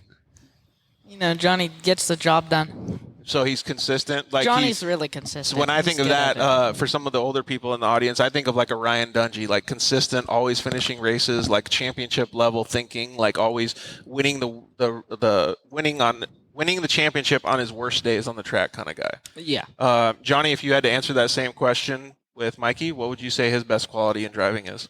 I'd say Mikey's pretty fast and he's pretty good with the corners and stuff. So, and he stays consistent. Okay, so besides when he high centered his car. So he's a little bit more wild than you. Yeah. Right on. Well, and so that's probably good for both of you guys to learn off each other, right? And then if both of you guys were going to say what Jacob's best quality is, because we already know he's going to say he just goes full wood. So yeah, giving it the pepper. Is that what you guys would say his best quality is, or what would you say? Yep, pepper. Not scared. Yeah. Oh. Hashtag not scared. I mean, the last car he drove that was ours. He wasn't scared for that one until it flipped 37 times. That would be pretty gnarly if it flipped 37 times, but it probably looked like it did after it was done, right? Yeah. It. How fast was he going? Did he tell you? Or? He said he was full pinned, and that's like 90 miles an hour in a stock car. Jeez, dude. So, so maybe 37 times flipping over is pretty legitimate, right? Yeah. All right. So we already asked like what your guys' favorite portion of like getting prepped was. We already asked what your favorite portion of the races was. If you had to pick some other form of racing that you wanted to try, not side-by-sides, what would it be? Go-karts. Go-karts like shifter karts? Yeah, like somewhere in that, like a professional go-kart, like a 125 shifter kart or something? Like that. Those are actually really cool because that's like power to weight ratio. It's about as close as you can get to F1. Mm-hmm. It's pretty rad, right? Yeah. Have you driven one before? I haven't driven shifter karts, but I've driven... like I said earlier, kart? I had a Comer 60 that would haul, and it would just you'd get on that thing and you'd feel like you're about to get your teeth rattled out of your brain. Yeah, exactly. Those things are gnarly. Yeah, and Braden said that he would try to do F1. I think everybody would like to do F1, but dude, I would like just sitting and watching and looking how they do like the pits and stuff would be like so sick, just to hang out. If you had to pick another form of racing, Johnny, what would you pick? I'd do like maybe motocross. Yeah, there you go. Would you pick outdoors or would you pick supercross? I'd do outdoors. Yeah, the man sport.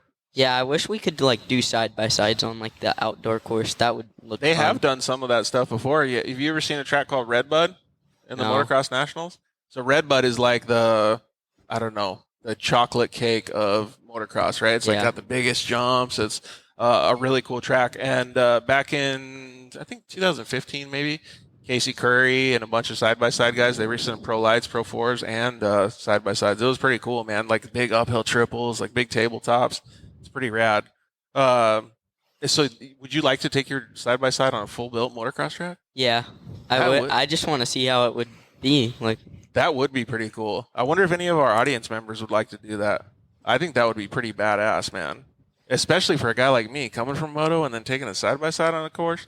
I don't know if I ever told you guys, but the first time I ever got in a race side-by-side, I went out to like this short course track and I was just like practicing and stuff, and they had a motocross track right next door. And I went out there and like all the guys just kind of like went back and were sitting there, and I went out in my side-by-side and I launched all the jumps, like even like a fourth gear pin on a 250F jumps, like on my Razor 900. And I didn't even get around to finish one lap, and they kicked me off because I sent all the jumps first lap. It was pretty sick, though. Like, they were massive, like especially in a Razor 900. It was cool to see that, though. So I can totally feel like what you guys would be doing at like works races and stuff. All right, Jacob, what would you do if you could pick any other form of racing? I'd have to agree with Mikey and go with the go-karts. Is that because that's what you guys have done lately, or you guys actually really enjoy that? Because you can only do go-karts for a little bit of time. You can't do it. Well, I guess you could do it when you're an adult, but would you want to? Would you want to still do it as an adult? Yeah. In the faster shifter carts, I would like to, yeah. Yeah, that would be pretty cool. Those things are so fast, man. It's crazy. All right. You guys want to do a rapid-fire Q&A? Did you guys read these questions? I know Jacob's already gotten some of them, No. but you Oh, didn't read yeah, them? I read all of them before the show. You cheated? No. I was going to say. All right. Actually, before we do the rapid-fire Q&A, what's one of the personality traits that you guys know about each other that's like the best one? Because, of course, Mikey's the jokester over here. yeah, he's the jokester. He's the jokester of the crew? Yeah, No. I'd say you're the jokester. Are you the guy that's level-headed then, Johnny, of the crew? Well, what would you guys say? I don't know. What would you say, Mikey? What's his personality of the crew? A special one. What you mean by special? You're a very special boy, Johnny. What would you say Jacob's role in the crew is? Just Oh. going full pepper as always? Yeah, full pepper. You know, Jacob's full Cindy. The excitement of the crew? Oh, yeah. All right, let's do this rapid-fire Q&A. You guys ready? Mm-hmm. All right. Let's do it like this. Mikey, you answer first, Johnny, and then Jacob. Hard shell or soft shell tacos? Or, excuse me, hard shell or soft tacos? What are tacos? Soft shell. Here we go. This guy's jokes again, right? No. You're going soft tacos? Yeah. Really? All right. What are you, Johnny? Hard or shell. hard shell? Like the pan-fried ones, the Yeah. really good ones? How about you, Jacob? Hard shell. All right, you're the odd man out, dude, because I'm going hard shell, too. Chicken or asada? Chicken. Asada. Chicken. Ah, dang, dude. I don't know what I should pick. Dunes or the river? Dunes. You going dunes? What about when it's like 100 out? A river. You're going river? All right, what about you, Johnny? Dunes or river? The river. And River. you're going river, too? Yeah. All right. What about when it's cold out? You guys are probably all picking dunes, huh? Yeah. Well, then the desert's like right there. Yeah, that's true. How long does it take to get to Glamis from here? 4 hours. Yeah, so that's not too bad, right? Three-wheeler or quad? Three-wheeler.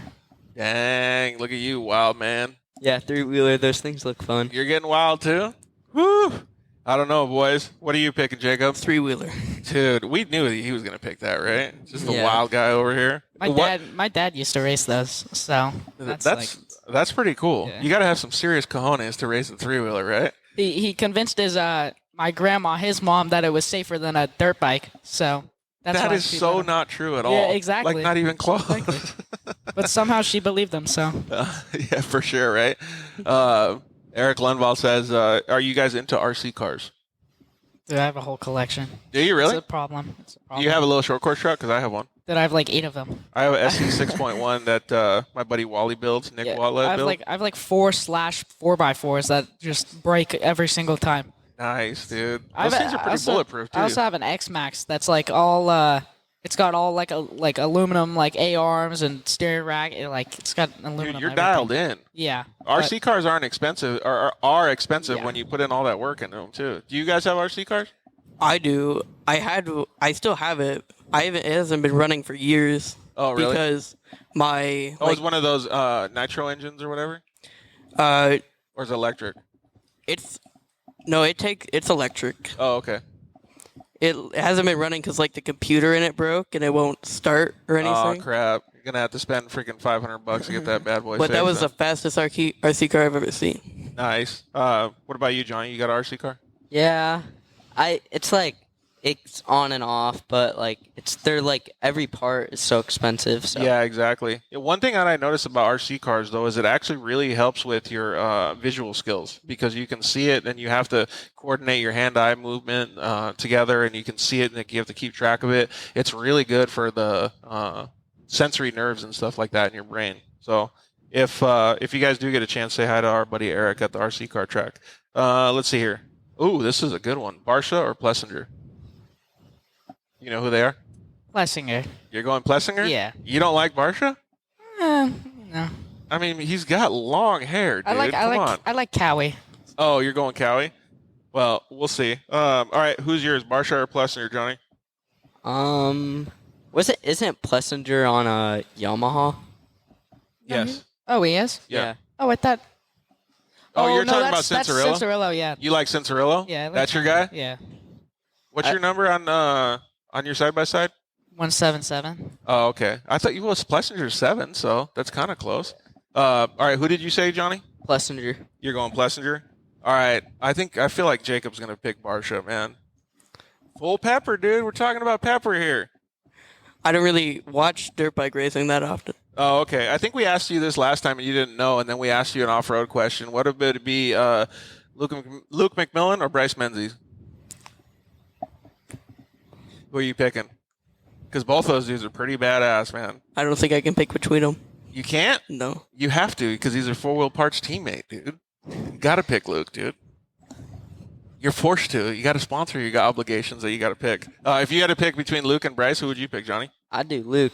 You That go guy Luke? knows what he's doing. Yeah. All of them are good. All of them know what they're doing, and the amount of effort that those guys put in is phenomenal. Who would you pick? I'd pick Bryce. You're going Bryce? Yeah. Big Red Bull guy? All right, yeah. So Alan Motorsports says Luke as well. Oh, he also likes Barsha. Man, he's coming in hot with all the answers to the questions over here. All right, pizza rolls or jalapeno poppers? Pizza rolls. Pizza rolls? What about you, Johnny? I'd do pizza rolls. Yeah? Pizza rolls. Pizza rolls. Pizza rolls a big winner over here. Coffee or tea? Tea. Tea? I don't drink either. Do you drink energy drinks? Yeah. That's bad for you, dude. You got to quit. No, that's they're great. I love them. My favorite. Johnny, what about you? Coffee or tea? I'd do tea. If it was from Starbucks, I couldn't just drink regular tea. Oh, you're like Matty Wedeking? Eh. You only do Starbs? Yeah, I guess. Jacob, how about you, buddy? Coffee. You're going coffee? Oh, yeah, you're a big coffee guy. I forgot about that. All right, here we go. Favorite movie, Mikey? Oh, I feel like you're going to have some sort of like crazy answer. Like it's going to be something that I don't even know about. I like there's a movie called. I wouldn't say it's my favorite, but it's up there. Dirt. It's I don't know when it came out. Like 2017. It was about Pro 4s and short course and like Dirt. get the rest. Yeah, It was called Dirt. yeah. It's called Yeah. Dirt. So that's your favorite movie? Dude, Well, it's up there. you love racing then, huh? Did you ever see that motocross movie? Which one? I think it was called Supercrossed. No, I don't think so. Dude, you guys got to get into the two-wheel scene, man. You'll be able to learn so much. What's your favorite movie, Johnny? It's like a episode. I like Outer Banks. It's pretty good. Is that a cool... Oh, that's a series, huh? Yeah. How about you? Talladega Nights. Yeah, there we go. It's my boy.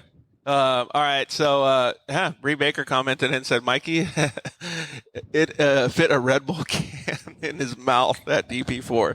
Really? I drank 3 of them. Then one ended up in my mouth at some point. You know, when I was sponsored by Rockstar, you can't give those out to young kids. Like, it's illegal. Anybody under 18 cannot come over there. We had to, like, kick all the kids out. So were you one of the ones that was coming by the tent stealing all that stuff? they were pretty good. So We're gonna have to keep a security guard out there so they can't get you stealing all those energy drinks. Be careful on how many energy drinks you drink, though, buddy. Let's see here. Oh, here's a good one. Actually, you guys probably don't do either of these. Road bike or mountain bike? mountain bike. Mountain bike. Mountain bike. Mountain bike. You guys are all picking that. Is it because you don't like Mandex? Is that why? Well, we mountain bike. I mean, I've been with Johnny. Me and Jacob have been to Woodward too. It's like a BMX camp for like a week. The guys at IMG Motorsports went to I forgot where it was, Big Bear or something. Snow Summit. Snow Summit, Yeah. yeah. They said that place is pretty cool. Have you guys been there? It's sick. I've been there with Johnny. Oh, really? Yeah, we're gonna go to Mammoth after Vegas. Is it sketchy Arena. or is it nice? Oh, they have a new trail called Blue Steel that's just so flowy and perfect, and everything is so groomed. Yeah, that's pretty cool. But towards the end of the season, everything gets like braking bumps, so it's a lot of chatter, and you're like, My buddy Jeff Angel just condoned you. He said Red Bull all the way, so Yeah. it looks like you win on that one. Mountain Dew or Dr. Pepper? Mountain Dew. Well, we know what Jacobs is going to be already. He likes Talladega Nights.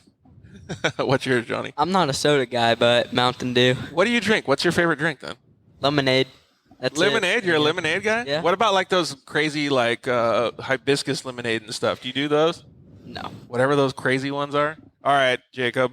Mountain Dew or Dr. Pepper? Dr. Pepper. Oh, man. I thought you were going to pick Mountain Dew. I'm jacked up on Mountain Dew. Yeah, that's what I was thinking too. If you could have any superpower, what would it be? The teleport. That'd Yeah. be a good one. Teleporting would be pretty cool. Have you guys ever seen the movie Jumper? No. Jumper is like when the guy can jump to wherever he wants to go. It's pretty badass. I could just teleport to the finish line, then I'd win instantly. Well, First you 30 could, seconds. you could do that, but you have to teleport with your car though. How are you going to take that with you? Is that part of the superpower? Yeah, I just touch anything I want to bring with me. God, that would take all the fun out of racing. What about you, Johnny? What's your superpower? Invisible, whatever. What, you guys want to sneak up on people? No, Is that what just you're trying to do? I don't know. I wouldn't want to be invisible because I'd want everybody to see me. Well, I don't know if it's like off and on.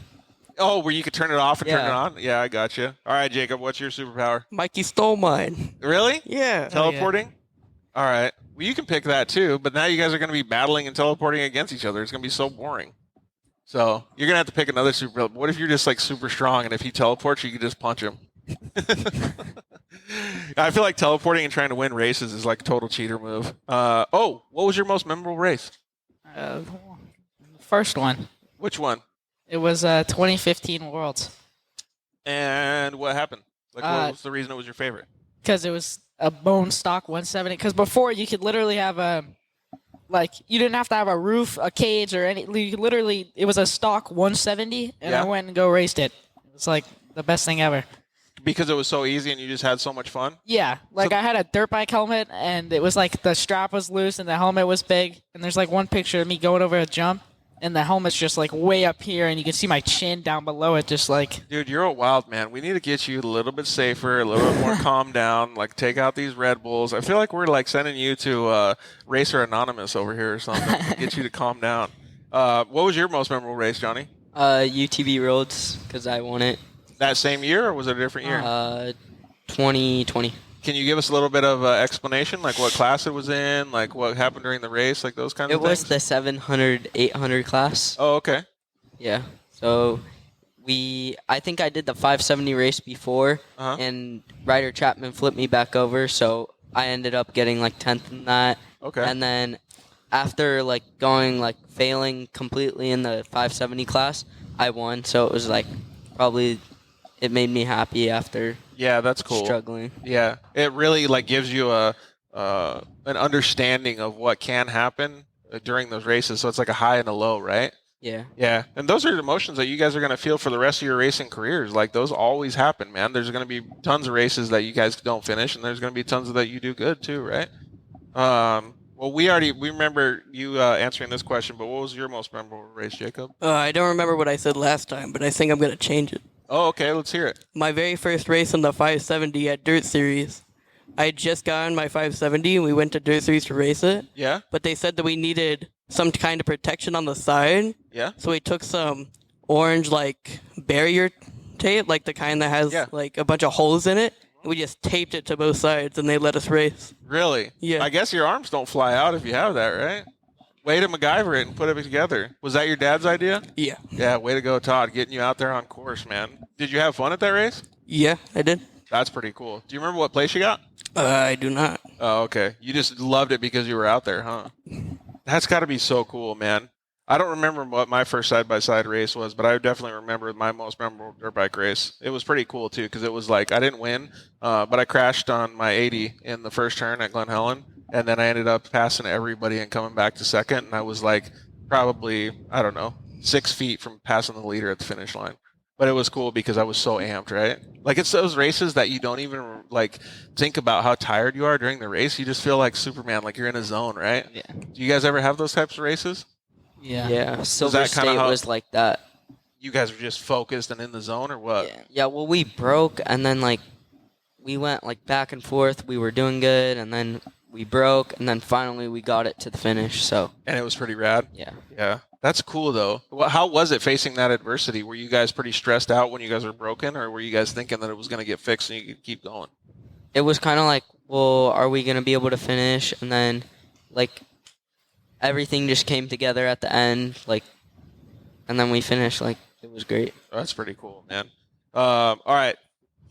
Favorite flavor of ice cream? Cookies and cream. Cookies and cream. All right. What are you going with, Johnny? Rainbow sherbet. Ooh. Oh, you know what? It's not sherbet. It's sherbet or something like that. I don't know exactly how to pronounce it. But Sherbet. yeah, dude. So I forgot who told me. Maybe it was Caden or somebody. But honestly, it's so confusing because I've been saying it wrong my whole life. It's not sherbet though. Look it up and then tell me. Post on the Dirt Life Show. Okay. Let me know what it is.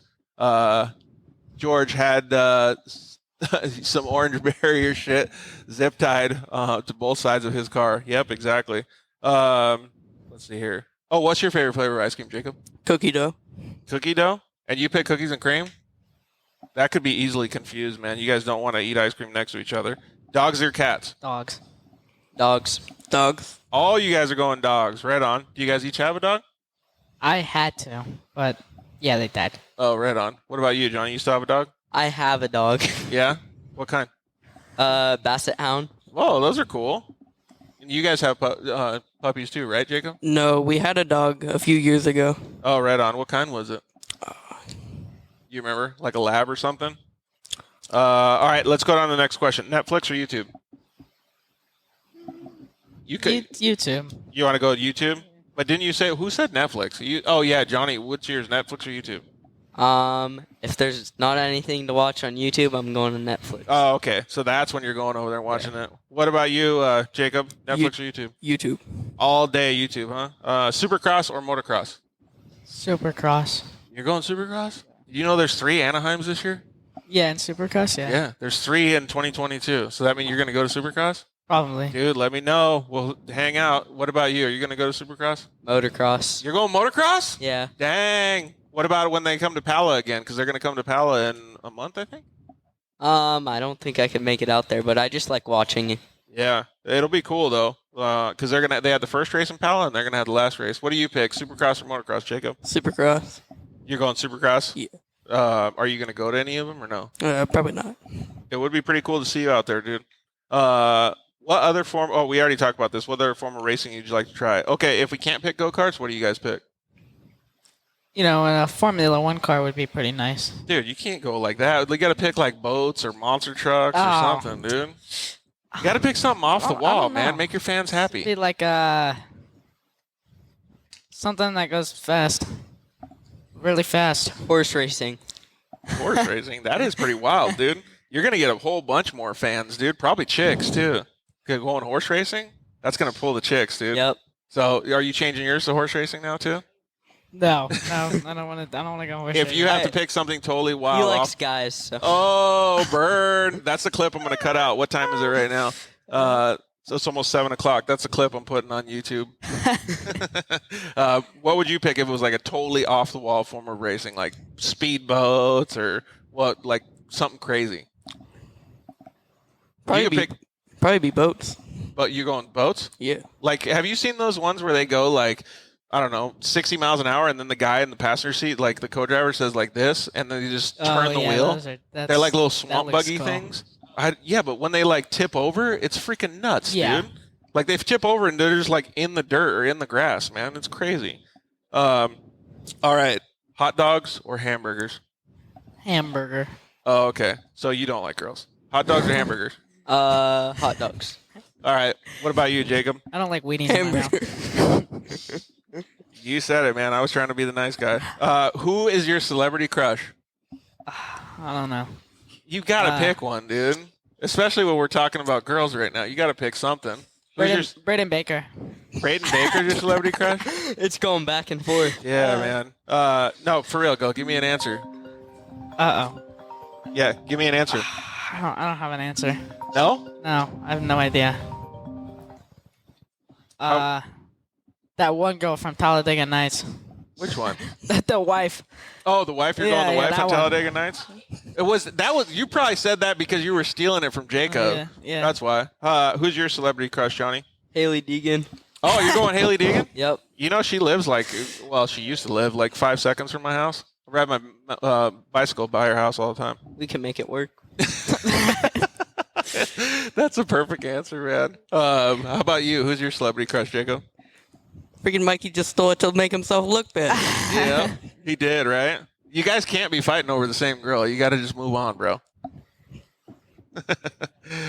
Do you have another celebrity crush, or you just go all about Talladega Nights? It's all about Talladega. Oh, man. All right. Last question of the night. The hardest one. Chips and guacamole or french fries and ketchup? French fries and ketchup. Boring. Chips that's and not guac. hard. Yeah. Me and Mikey just broke up, dude. No. What, you said chips and guac, Johnny? Yep. How about you, Jacob? We know what yours was, but you can say it again. French fries and ketchup. You're going french fries and ketchup, too? All right. Well, that's pretty much all the questions that we had tonight. I know we missed a couple on the guys that were talking, that were commenting in. We really do appreciate it. Do you guys have any other things that you wanted to say before we sign off? Yeah, I'd like to thank some people. Oh, okay. Let's do it then, man. Do you guys all have this the same sponsors, or do you guys have different sponsors? Because we should let Johnny go, and then you guys can go after him too. Is that cool? Yeah. All right. Hey, and before you start saying it, I'm going to tell you the same thing I told Travis at his show. When you talk about your sponsors, it's always good to mention their name because they're the ones that help. They all have families. They all have their work that they do. It's really important to those guys when you mention their name. Yeah, I'd like to thank Pete from Got Tan Performance, Ibach, Julian. He's like the CEO over there. Oh, Method Race Wheels. Colby hooked us up with some wheels. Demon, Coonjaw. He gets us those good axles. Babbitts. There you go. Cody's over there. DC Shocks, Kurt. My dad. Trinity, Josh. PCI Radios. Everyone over there. They just help out. PRP. Man, you got a lot of good sponsors, dude. And PRP, I just talked to him. Justin? Yeah, Justin. That's it. Justin's and then that's it. And I'd like to thank Maddie Wedeking for getting me addicted to Starbucks. I'd like to thank her dad for supporting her Starbucks habit. Just my mom and dad. Yeah, they help. Your family is definitely one of the key ingredients, right? And Mikey Kelly and Jacob's dad, they help us out with everything. So. Yeah, absolutely. You guys got a big crew, and all those people that support you. It's really phenomenal to see. You're such a young gentleman right now, but you have a long list of sponsors, and they all really appreciate working with you. I know that for sure. So what about you, Mikey? All right, let me see the back of your shirt, Johnny. They're all Gotta read there. it. I don't got a list. You don't I don't even keep know lists. them. I know them off the top of my head. Why don't you turn so he can see it, so he can tell everybody on Oh, the show? yeah. Look at those. There you go. So there's a few on there, Johnny. Or Yeah, just Mikey. stand up. Stand up and get over there. There you go. Oh, okay. You know, Here. that's the race program. Why don't we switch the camera angle? So put your back in front of this camera right here. Come up a little bit right there. Yeah, there you go. Look at those. Why There don't we you go. Why don't you mention a few of them at least, Mikey? Well, I'd like to give one special shout out to Anthony Martinez, who is the biggest helper on the planet and the best man I've ever met. And he is my Lord and Savior, Jesus Christ. Yeah. And 6 pounds, 7 ounce. yeah, I wouldn't be doing this without him. It's really cool that you guys have those supporters in your program. though. Yeah. As much as you guys joke around and you guys are young and having fun, you guys really do take this racing professionally and seriously. So it's pretty cool. All right, Jacob. Give us your little rundown right here, and then we can thank our supporters too. All right. I'd like to thank 4 Wheel Parts, Scanlon Motorsports, Yeah, Craig. SMG Racing, There you go. Car One, Polaris Razor, Walker Evans, GBC, Super ATV, Gates, Force, Motul, PRP Seats, Fly Racing, Cryo Heat, HMF, KMC Wheels, Gearhead Coffee, Woo, KMC. Warfighter Made. Yeah, Warfighter. That's That's awesome, man. You have some really good sponsors on that program too. And it one of the things that I noticed is all you guys said PRP. Those guys are really cool. Justin and the whole team over there, like I said, Aaron and Maddie and everybody. We love all those guys at PRP as well. It's neat to see that they're giving back to all you youngsters too, right? And I know, Jacob, just like you said in your other show, you really wanted to thank your parents, your dad, your siblings, and all that stuff because they really support you as well, right? Yeah. Yeah. You guys couldn't do it without the family mechanism. And that's really why we have the show, The Dirt Life, right? Like, if I see you at the races, I don't really know who you are. I've seen you on social media, right? But now you've taken the time to explain to us who you are, what kind of personality you have. So I appreciate all you guys doing that. Johnny, you did a fantastic job, and Jacob, you as well. So thanks, Mikey. Appreciate it. All right. Knuckles, all you guys. We really appreciate you guys coming in and hanging out with us. You guys did a fantastic job on the show. So before we sign off, we want to thank all you guys for listening and hanging out with us. I know the shows are long, but it's really cool to see all the kids and all of the people that we get to talk to. We really appreciate everything that you guys do. Go over to our sponsor deals page on thedirtlifeshow.com and check it out, because that page you can also get tons of good deals. You can learn how to get your own sponsorships for the new season. I mean, these kids are doing it good. They have their sponsors, but if you're a beginning racer, you can go to meetthesponsors.com and check it out. So we really appreciate it. We want to get back to you guys. You slide into our DMs anytime. You can go to dirtlifeshow.com. You can go to @thedirtlifeshow on Instagram. Actually, before we sign off, what's your Instagram, Mikey? Mikey_Kelly177. All right, Johnny, what's yours? Johnny Koltura 54. Okay, with the Koltura with the K. And then Jacob, what's yours? Jacob Peter 41. Okay, cool. So go check out all those guys' Instagrams, and you can always check out The Dirt Life Show on Instagram as well. And we have links over to those guys' pages too. Thank you very much to the guys over at KMC. Visit kmcwheels.com and check out all their new products. Thank you to the guys at EFX Tires. Thank you guys at Shock Therapy. Use the code DIRTLIFE at shocktherapist.com. Thank you very much to the guys at Zoolander Racing Products. You can use the code TheDirtLife at ZoolanderRacingProducts.com. Save a whole bunch of money. I know you're going to probably need some of their parts after Vegas to Reno. And thank you to the guys at Cryo Heat as well. Josh, thanks for chiming in. We really appreciate it. And, of course, thank you very much to the guys at Solder Weld as well. We really appreciate you guys joining us. Thank you, Mikey Kelly. Thank you very much, Johnny Koltura, and thank you, Jacob Peter, and to all your family and friends that came down and hung out. It was really cool having everybody here. I know we just got to eat pizza and hang out for a little bit, but it's neat to be able to have that environment all the time, right? Especially before you guys are going to the races. So next week's show, you guys might know who we're going to talk to. His name is Joey D. You know who he is? Yeah. Pretty rad dude, right? He's like the OG of UTVs. So come down, or we're going to be at the 4 Wheel Parts down in San Marcos. So you guys are more than welcome to come down or tune in on Instagram or Facebook and YouTube and hang out. We're going to get a whole bunch of fun stuff. RJ Anderson is going to co-host that show. It's going to be pretty cool because those guys have some serious stories about doing XP1K videos together, all kinds of fun dune trips. It's going to be pretty badass, man. So like I said, thank you to all you guys in the audience. Thank you to our guests. Thank you to all of our sponsors. And, man, we thank you guys so much for living your dirt life with us. We will see you guys next week for episode 98. Good night. Thanks for listening to The Dirt Life Show.